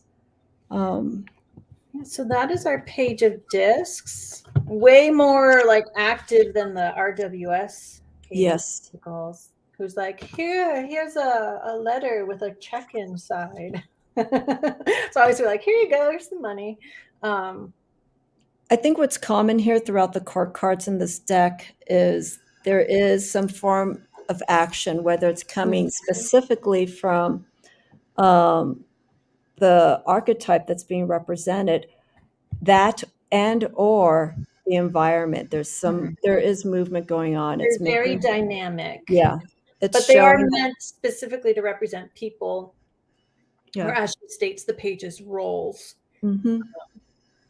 And also too. Oh, go ahead. Sorry. Just in reference to winter, we have a very plain, not even flourishing background because of the winter season, right? Winter, there's nothing there. It's barren. And it's just preparing, when we go into spring. Let me pull up that spring card that we have here. Oh, and one other thing I wanted to point out, like the way he's screaming and he's got, his angel or his wings, Yeah. it kind of makes me think of the angel of death, which would Oh, yeah, represent well, winter, yeah, right? Like the the dead ending. season, basically, things die, things go into Yeah. hibernation, trees are barren, fields are barren, it's, yeah. This is the beauty of this deck. It's happened almost in all our discussions. We see something. Julianne points out Yeah. something that I didn't see. It's like, oh, really? Or I see something. There's just And there because is of some, the I think color. I've mentioned this before. There's something for me, like I can look at the card or the picture in the book, which doesn't has some things missing, right? But then when I look at it on camera, You see more. on the screen, I see more. Yeah, because like one of the readings I just did, I was using the Wildwood Tarot deck I've had for, I don't know, like 8 years. And I was holding the card up and I was like, oh, and I've never seen these things in the and I like, but it's significant to the reading when I do that. Yeah. So It's your subconscious too, yeah, working. It's like, oh, yeah, wait a second, there's yeah, something here that I yeah. didn't see, a few years ago. And Yeah. also the Wildwood Tarot, illustration wise, a little bit similar, little A similar. little Just bit similar. the Like coloring. some of, yeah, the coloring and Yeah. some of the subtle busyness that you don't Yes. catch right away. Yeah. Yeah. And there's a lot carved into the stones, and Yeah. that's what I saw. I was like, oh, like I have no recollection of noticing that because I usually just focus on the one thing I Yeah. normally focus on. So that is our page. So before we move on to readings, I have to take a bathroom break. Okay. Let I will me, be right back. You can chat. there we go. So I am curious for those who are watching. I'm gonna stay earlier before I ask my question. If anyone, we're gonna do a few cards. Julianne Victoria and I were gonna pull a few cards for the year ahead, reading using the Tarot of the Holy Light. But if there is a card that you would like us to pull for you specifically, let us know. But our reading is going to be just more general, and we're going to put our knowledge and experience of the last 14 months going through this deck and do a reading. And as far as I understand, I've read with this deck, but just for me, I've done a Wheel of the Year reading, which in the book I'm trying to find here. It's a horoscope zodiac spread. Okay. Or you can use it as the Wheel of the Year. So I did this at the beginning of the year. And what I did is I pulled 12 cards and I decided to just go ahead and write down the cards that I pulled. And I actually looked at the reading that I did to see what's happened. So this I did for each month. The one would be for January, February, March, April, May, so on and so forth. So that's the reading that I did for myself using this deck. What I was saying, Julianne, is that that I haven't read with this deck for anybody else because we've been working and Haven't practicing. either. Yeah. So with that introduction, this is going to be our public, our first reading using this deck for the year ahead. Oh no, I think I used it on my Instagram a little You bit at did? first. Okay. Yeah. But that wasn't for a specific person. That was like daily cards. Okay, yeah. Just to Which I get, often do when I get a new deck, because I'm like, let's just play with it and see how yeah, it will work. yeah, of course. Okay, you got it, Kay and Deborah as well. Should we do their cards first and then just do reading? What do you feel? Or do you want to just do the Their year? cards first. So should we each pull one card per person? Yeah. Theme, a general guidance for the year ahead. Yeah. Does that sound good, Kay and Deborah? Seeing what's ahead. And we both have to shuffle a lot because our cards have been in order. Yeah. Over a year. I don't know if that's ever happened. I'm curious. All my labels are now all over the table now because I put labels on the back. Oh well, it's okay. Yes. Okay. Okay, so Kay says yes. Okay, so let's see. So let's start with Kay. One card each for Kay, a theme guidance for the year ahead. Okay.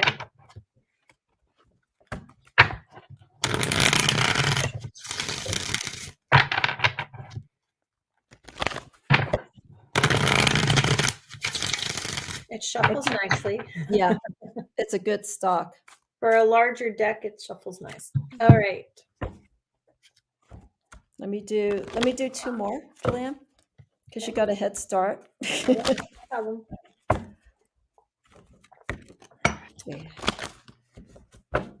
I lied. One more.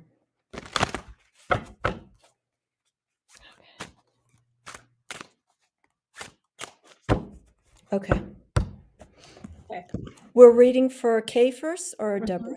Kay. Okay. All righty. Okay, so Kay, I pulled the Two of Swords. So it has the Decan association. You can watch that video if you want to know. The Two of Swords energy, as you can see here, you know, it's a lot of like balancing opposites, and it's like a mirrored card. So I feel like there's reflection that needs to, a lot of reflection in the year ahead, reflection on the past year, reflection on what was. It's almost like there's no reversal, right? Because it's not exactly mirrored, but it's mirrored. And you can see it's in a decan of Libra.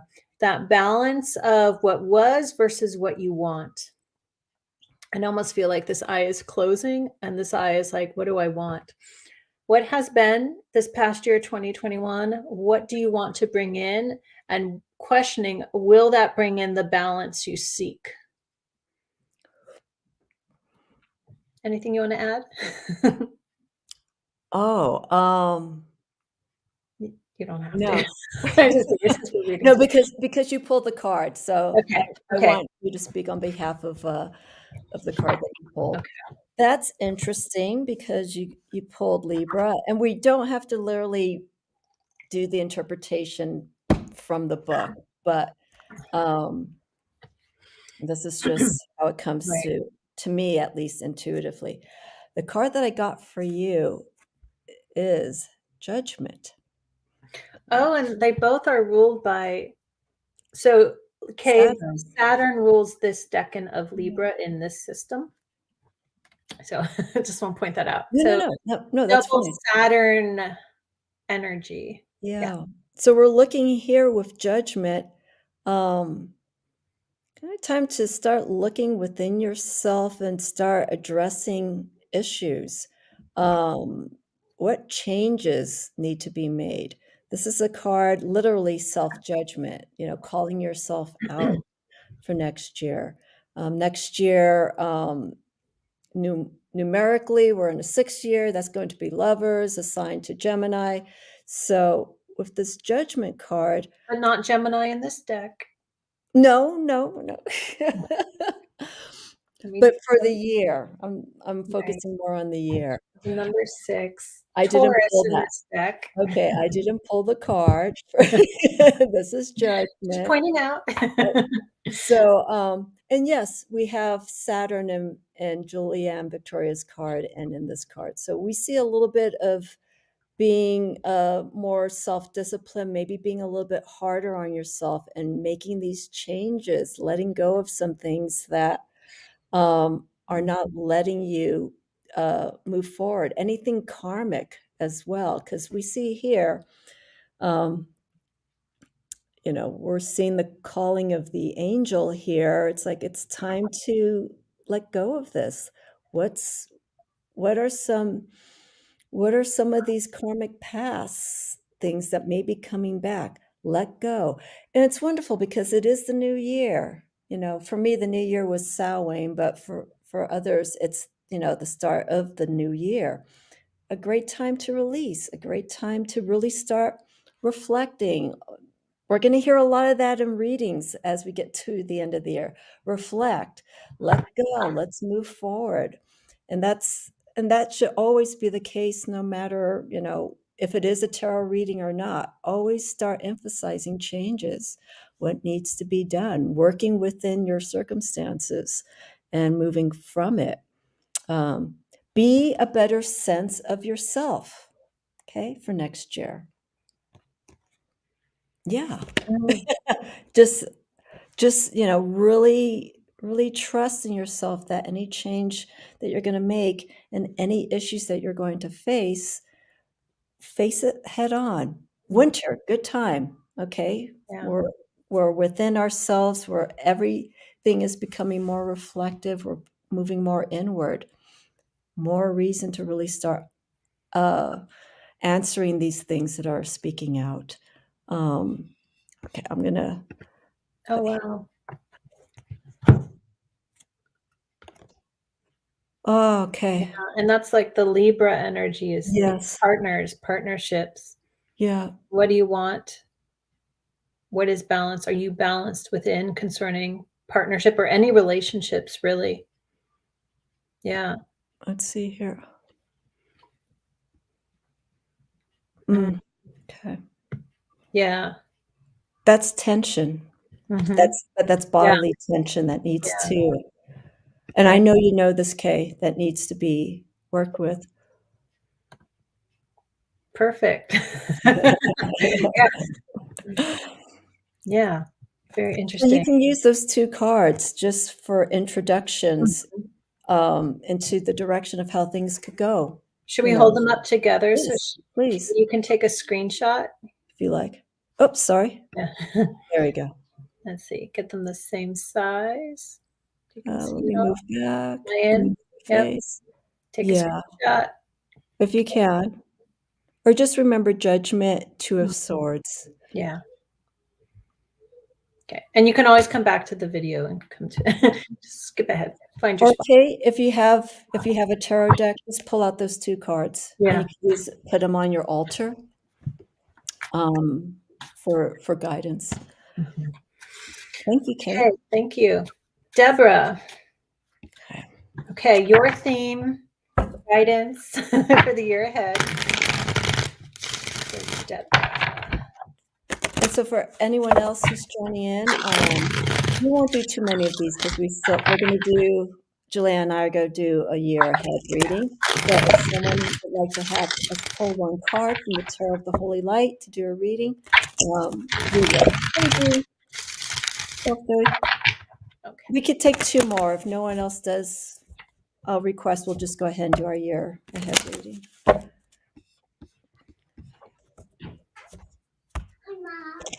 I'll say hi. I'll be Hi, Mini-Me. Do you want to say hi really quick? Okay, really quick. Someone wants to say hi. Hi. Hi. Hi, sweetheart. How are you? Did you have fun at the park? Yeah. Yeah. Oh, you're full of energy. I feel you. Your face is red. What are you building? What do you have in your room? A fort, but it's broken. It's broken. How did it break? From pinning all the things off of it. Oh, are you rebuilding it? No. Is Daddy rebuilding it? No. Okay. All right. You gotta go. I gotta get back to worky. Okay. I'll be done soon. I'll see you later. Thank you for stopping by, Melissa. Bye, Mini-Me. Go now. Or I have to get Daddy. I can close the screen out. Yeah, you might need to for a second. Am I muted? No, thank you for, okay, you're muted. Okay, so Deborah, I'll go ahead and do your reading. I'll pull 1 card for you. All right, here we go. All right, for the year. Okay. I'm back. All right, excellent. Hang on 1 sec. That was quick. Yeah. I'm like, get out. She just likes to talk and say hi and stuff. Okay. I know. Should I go? Oh, you're still shuffling. I'll do the card for Deborah right now. Oh, I already did. I already pulled her card before we were interrupted. Oh, you were going to do the reading. Go for it. Okay. Go for it. Are you ready? Do your reading. Okay.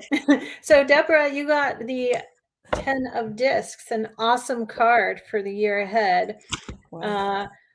Lots of abundance, and they could play out as money, of course, because it's 10 of Discs. But this is, I mean, awesome. Look at all this. I mean, just beautiful card. Awesome, beautiful energy, a lot of growth, a lot of abundance, potentially wealth. This can also be, you know, good times with family and friends. So this is an overall good feeling for the year ahead. Definitely, you know, not that 2021 necessarily was bad, but it's going to be a better year than this last year. Okay. Beautiful energy. Okay. So I'm going to fess up because I did pull, and I know they say, some people say you should just go ahead and read the card. Yeah. I pulled the Judgment card again, and it didn't feel right. Okay. It just didn't feel right. So I went ahead, shuffled, and did another card. But I will interject some of the attributes of the Judgment for this, but the card I got is completely opposite. So, Okay. Deborah, I got 2 of Cups. Oh, that complements this so well. Yeah, we got water and earth. We have the meeting of the heart and the mind here. And it's a beautiful card. The 2 of Cups is that card that people like to have show up if there's a problem or if they're looking for a relationship. And the reason why I say 2 of Cups is good to have in a card that's involving an issue with the relationship is that maybe it's a sign that things could mend themselves. But again, it depends on the other cards that are involved. But here, we're dealing with the emotions. We're dealing with the communication of 2 hearts beating as one. I know that's tacky, but I couldn't help but say it because that's how that card feels to me. It could also be the sign of potentiality, 2 of Cups for maybe something romantic, something also harmonious regarding friendship. I also take the 2 of Cups being also a harmonious connection to yourself. Better connecting and understanding, almost embracing, I want to say, your emotions more and understanding how you're feeling about things instead of working so much from the realm of the heart only and not really putting things into a clear perspective. For me, the 2 of Cups is that understanding of oneself. And when you understand yourself fully, we have here the Ouroboros, the constant circle, cycle of this energy. If you maintain this energy, people will see this. They will see that energy coming out from you. Someone of self-love, or seeing a couple. You know, if there's a couple that mesh really good together and they maintain that balance, that's also inspiring for other people to see because, like, wow, they have a beautiful relationship. That's something that's possible. I can learn from that. So it could be outside influences as well for the 2 of Cups. And here it's Cancer, but Mars in Cancer. Kind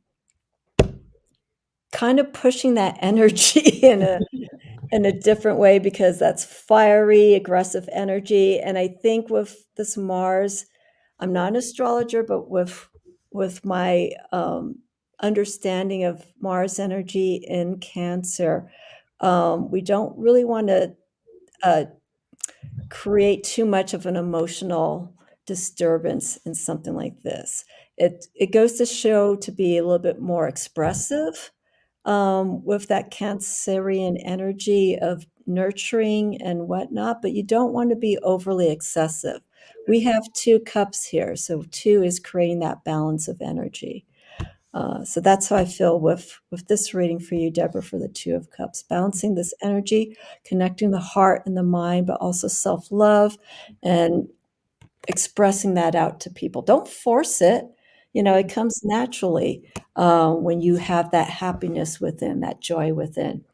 Now, that Judgment card that I pulled could also be a precursor to this card. Maybe there is some things that you should But you should maybe look inside.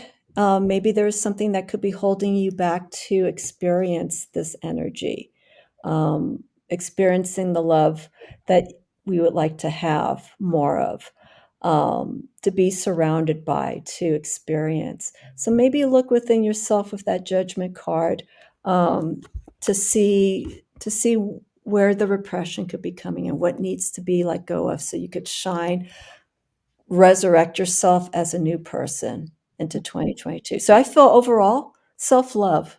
Yeah. Be more emotionally expressive with certain situations. Don't overdo it. Be mindful of who you're speaking to emotionally, and also look at the environment, but also be honest with how you feel. And I want to say, like, the two cards together, 10 of Discs and 2 of Cups, like, this could play out as, not, more pleasant communities, or being able to Yes. connect deeper to the people, Mhm. not just necessarily a love or romance relationship, but your close friends or even family members. There's a feeling of love and support, Mhm. like I agree. mutually receptive love and support. It's not just you getting it, but also you giving it as well, but in a community sort of way. Mhm. Yeah, so 2 great cards for the year ahead, I would say.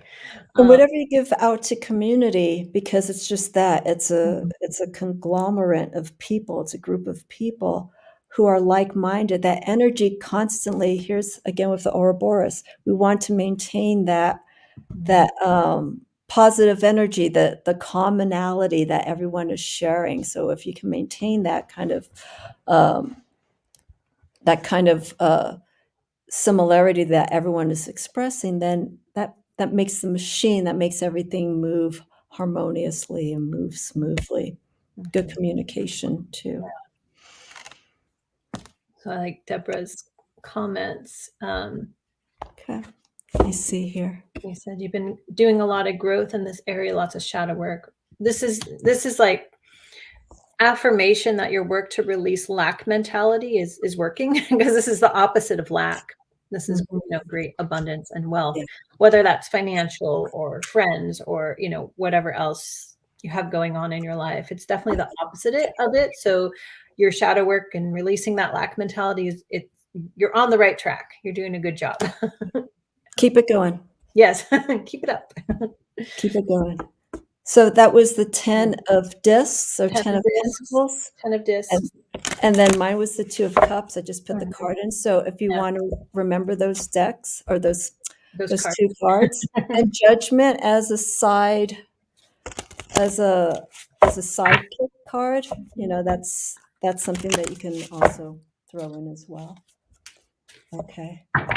Okay, so I think Let's do it. Year ahead year reading. ahead reading, we're both going to pull 3 cards for You wanna do general 3? year ahead reading.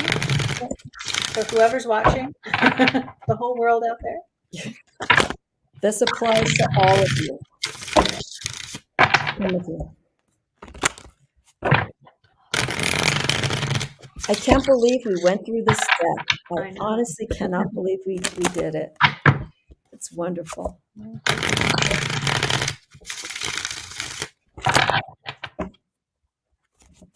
I can't riffle shuffle. I can't do it. I can't. My thumb. It's painful sometimes. Oh, Okay.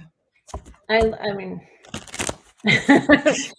that's from childhood. No. I usually this is a joke, but I usually say, from the gambling days in Vegas, I just got it down. I just love, Oh, like, the sound and the flow, because I have this rhythm I get with it. yeah. Okay, one more.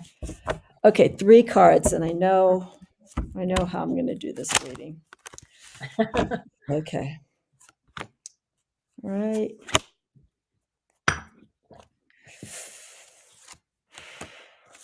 Exciting. I guess I would say exciting. Sure. So my first impression is, like, it's a year. It's a year. There's big changes for a lot of people in general, and this could be in a global sense. So we start out with our friend, the Page of Discs, winter, the solstice, the winter solstice. And even if you're in the Southern Hemisphere, we're going to say late December. Yeah. Like this is the kickoff of the new year. This is basically the new year, you know, with our calendar card. I feel like he's calling out and saying, what do we need to let go of? What do we need to destroy so that we can move on into what we want? And I'm partially saying that because the second card is the Tower, called the Tower of Destruction. It's the Capricorn card, right? And winter solstice is the start of Capricorn. If, not to sound all warning like, but if we want to move into the new year and progress through the new year with new things or expansion of things we want or something different, we can't keep doing things exactly the same. We have to, you know, this is tearing down structures, which could be like our habits, our daily routines. This could be like some people sort of literally like, you know what, you need to set some New Year's resolutions and stick to it if you want the changes you want. But it's sort of like, you know, this is strong Capricorn, death, endings, transformation energy. It's time to transform out with the old so you can have in with the new. You don't have to do all that in December, but I think it's a good, since we're doing this reading in November, you know, and it could be something literal like, oh, I've been hanging on to this stuff and I need to get rid of it so I have space to put in a desk so I can do my hobby I've been wanting to do. You know, it can play out in so many different ways for everyone out there. It doesn't have to be disastrous, but it's like if we want what we want that's new or to expand upon things that we want to grow in the new year, we've got to change things up, change our routine, clear stuff out, remove things. And then we have the Lovers. It's Taurus in this deck, but I still feel like based on the other cards, like we've got to make some big decisions. I feel like it's like, do we hang on secretly with the old lover? That old junk in the corner? Or do we clear that out and bring that desk in so you can do the artwork you want, whatever it is, like, because they're like in a cave. Do we want to rise up or do we want to stay hidden? Do we want to choose the new or choose that which is bringing us down into the earth, into the water? That sounds kind of like a dreary reading, but it's sort of like, it's saying like whatever area of our lives, whatever it is we're doing, not doing, just thinking about stuff, or sort of took action on things and haven't, kind of wondering, hanging on to the past. It's sort of like saying, you know what, it's time to shape up. Shape up. Yeah. But we do that, we open up so much. And I kind of feel like this is really speaking actually to the transition into the new year. And we can stay in that space or work with that Tower energy and clear up the rest of the year. But I feel like this is saying it's up to us, each of us individually, to decide. So you could say this reading implies there's a lot of big changes for a lot of people out there. I mean, it's a general reading and it will apply mostly to the people who watch this, right? But and those big changes can be scary, like the Tower card. It does create the space for new and better things. Okay. Do you feel that's for the first half of the year? Do you feel time frame? I think it depends on people's decisions. Okay, when they do it. Do you hear that call of the scary Page of Discs? The shaman saying, come on, it's time. Tear down your procrastination and get going, you know, whatever it is. And for some, it just may be circumstances come about like, oh, there's these changes. Do I hide from it? Or do I say, hey, that's actually going to get me to where I want to go, potentially? Okay. Yeah, it's just almost like a swift kick in the behind type of reading. Which is Some good. people need that sometimes, you know? Yeah. Well, the world got it last year. So Yeah. now what are we all going to For do the with last it? 2 years, right? Yeah. Yeah. What are we going to do now? So And I hopefully. think I have the answer. Okay. Amy has the answer to this. No, because look at the cards. You'll see the cards that I got. Okay. Okay, here we go. Everyone take it, my disclaimer, take this with a grain of salt. Okay, so year ahead. Okay, Three of Ooh. Swords. Okay. Well, that kind of is. Yeah, we're some of that energy. So with the Three of Swords, we normally see the swords in the place of a heart, but here what's interesting is we have the Orphic egg, which is being protected here by the serpent. The Orphic egg is creation.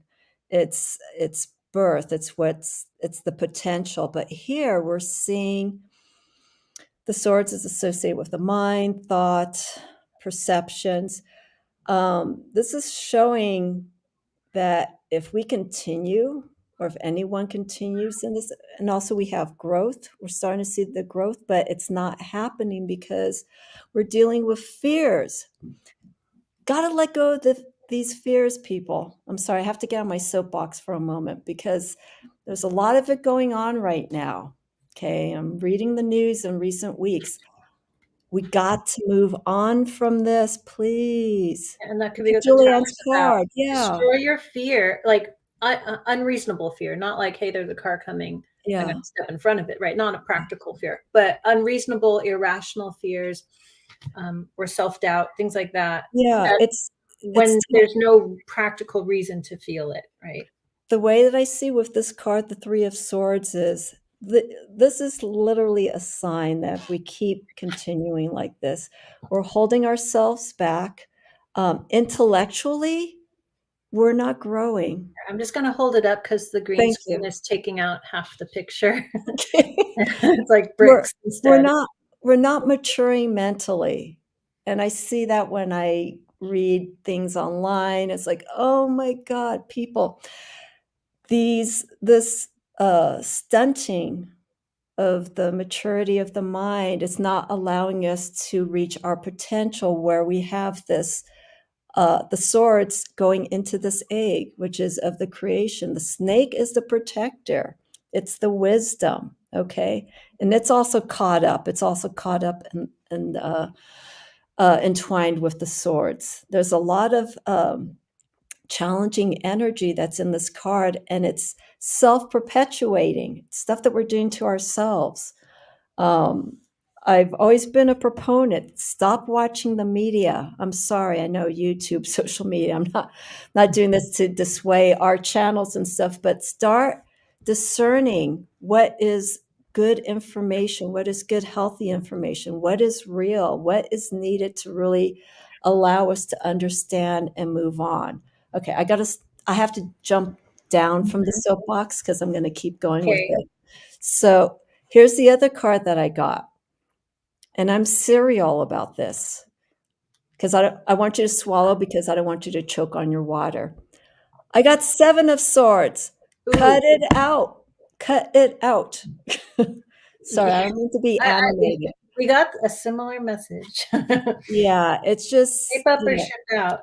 We're being, yeah, there's this fear. It's just we're holding it in.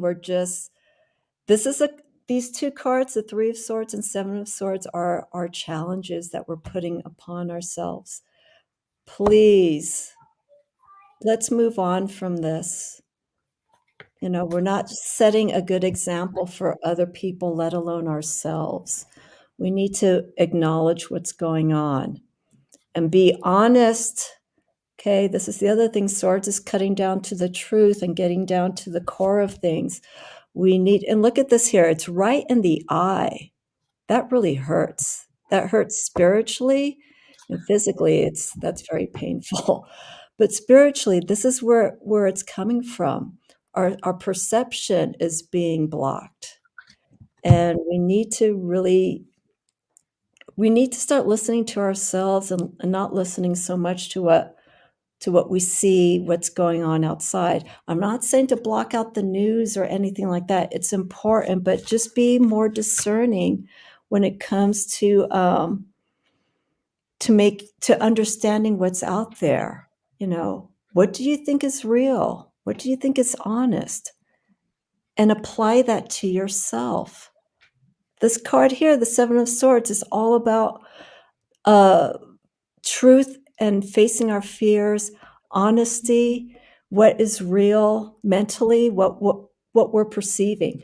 With the swords here, it's all about perception and what's blocking, what's holding us back. Hi, my teeny. How are you? So please, I'm happy these cards came out, and that's why I'm so exuberant with the message that I'm getting from this, because it's very clear. I'm going to even show here. We have the rooster on top of the fox. The fox is cunning. Thank you. Fox is cunning energy. The rooster is challenging too, in its own way. And it's forcing this energy to change. The fox is bigger than the rooster, but it's facing that challenge. It's like, look, I'm not scared of you. It's facing that challenge. And since we're going into Sagittarius, I have one more card. The thing that I pointed out with Sagittarius is self-challenges. What can you do that's already challenging yourself? What can you do to really face that and get an understanding and knowledge from it? I'll move on. Last card here. Bye, Deborah. Thank you so much. The last card that I have here is Nine of Discs, and Julianne Victoria pulled out the 10 of Discs. So this card is the connection between the 3 and 7 of Swords. So not related, but this goes to show the potential, the growth. Okay, so we're moving from the mind, going to the reality source of discs, of what we're seeing, the potential, the manifestation if we make these changes. And also what's interesting too is with this 9 of discs, I'm starting to explore a little bit of the tree of life. I see the shape of the tree of life in this card. And so I can't talk about the tree of life because this is something new that I'm studying on my own, but we're starting to see the progression. We're seeing the sun, which is, I believe, Kepler. And then we see the earth on the bottom, which is Malkuth. And so from the top and going through all those different paths, though, that's the journey. That's the work that needs to be done to bypass the 7 of Swords energy, the fear, the holding back, the 3 of Swords of potential. There is a lot of work that needs to be done next year. And in spite of the cards, we're still not out of the clear. Okay, we're making progression, but it's been slow. We've had some setbacks, and it's going to take time. I think we're not going to be clear. I don't do anything predictive. I think it's going to be 5 years. I think it's going to be a long, and we're not going to pandemics last years. Yeah. I can't think of the word right now. It's the rebuilding from that, the economy, the social aspects, the spiritual, the emotional. Pandemic was hard hit. There's still some of this though. Okay. But there will be rebuilding after. Yeah. But it's going to take time. It's going to take time. So we're getting a wake-up call. Yeah. A very practical one. Are we being practical, you could say? Are we practical? Are we being real? Are we being real and practical Mm-hmm. or irrational? Mm-hmm. Right? We want things to happen quickly. And but we're thinking this, okay? We want things to happen quickly, but it's not, we can't get to this point, which is going to be many, many years. Mm-hmm. At least most of us in our generation who's still around, at least will start experiencing some of it, but we still need to get past this. Mm-hmm. There's all this blocking and fear. This card, I feel the Seven of Swords. This is the card, and here it's Gemini. I think that's Venus, which is kind of interesting. Yeah, Venus and Gemini. Well, to me, Seven of Swords is a card. It's a self-sabotage card. So are we sabotaging ourselves with our fears? Yeah. Or, it's lots of swords energy, right? Like thoughts, beliefs. Yeah. Rather than, okay, let's look at this from a practical sense. What is going on? Mm-hmm. Is this change ourselves? Yeah. Or change happening around us? Destruction happening around us? Like there's choice, there's options. Yeah. But yeah, ideally we work towards this. Yeah. And to get to that, we have to change perception. That's where it first starts from. It's how we see things, and that's the first part. And then once we start seeing things and we start understanding it, I think emotionally that the heart doesn't get there quite yet, because there's still all this work of the processing of what we're seeing and starting to release it and starting to shape it and put it into action. And then the results that we experience from those changes, we start feeling here. Right. We're not going to get here. We're not going to get to this place for a long time. Because this is all swords, discs, and some majors. But it's like the discs energy, as we just saw as we went through the courts, is very much about the community and the people, and what is practical, what is fruitful, what is beneficial, and this is physical for the physicality of all others. Yeah. It's not selfish at all. It's very, well, it's like that shaman energy, right? The community. Yeah. Shifting focus to the community than based on personal irrational fears. Yeah. Which is like, this is just, ugh. I mean, I'm not surprised, because like I got the tower and you got these, and that's just like, it ties in. Yeah. So that is our bright and cheery year. Happy 2022, everyone. Yeah. Be the change that we want to see in the world, okay? Exactly. Go out there and do it. But do it rationally. Don't do it, Yeah. Step don't into be this role. Yeah, don't be like this. Sorry, I'm being persnickety here. I'm getting, But it's like people want change and they want quick change. I mean, that's kind of this. Yeah. How do you want it? How do you want the change? Yeah. Again, what do you want to see? Be it. Yeah. What's the value? What's important to you?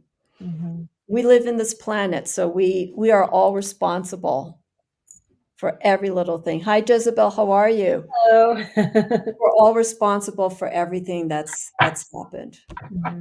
From the time we go out the door, the air we exhale when we start our cars, so on and so forth, how we interact with people, how we maintain the planet. Anyway. Okay. Well, thank you. Thank you so much, Julianne Victoria. Yeah, thank you. We did this. Thank you for asking me to do this. Yes. It's a fun, long journey. Yeah. It's like our own little personal book club study group, sharing with the world. Yeah. And there is a lot to learn from this deck. Yeah. More, I feel. Yeah. Yeah. Because Julianne has the second book. I don't. I can only go as far as where I am right now with this, the foundations of the esoteric tradition. And just a quick side note, I have reached out to the creator of the deck, and it looked like we were going to have her. Hi, Spirit. It looks like we were going to have her as a guest, but I never heard back from her. So hopefully somewhere down the line we can have her. Awesome. Yeah, it would have been nice to have her while we were doing this, but you know, it's chaotic times. I know. And I think we would probably inundate her with so many questions about the hidden symbols and stuff. But anyhow, hopefully at some point. So she is still around, so she hasn't passed on, thank God. And you know, hopefully I can get her back on. So enjoy the Tarot of the Holy Light. There is the app that I mentioned that you can download. It's $4. It was $3.99. You could get it on iTunes. Vivi mentioned earlier, it's also on Android. So the Tarot of the Holy Light app is this entire book, and it's this entire deck. Okay, there you go. Oh, it's called Holy Tarot, Holy Light Tarot. Yeah, I don't know why they did that. Lost it. It lost the light. Okay.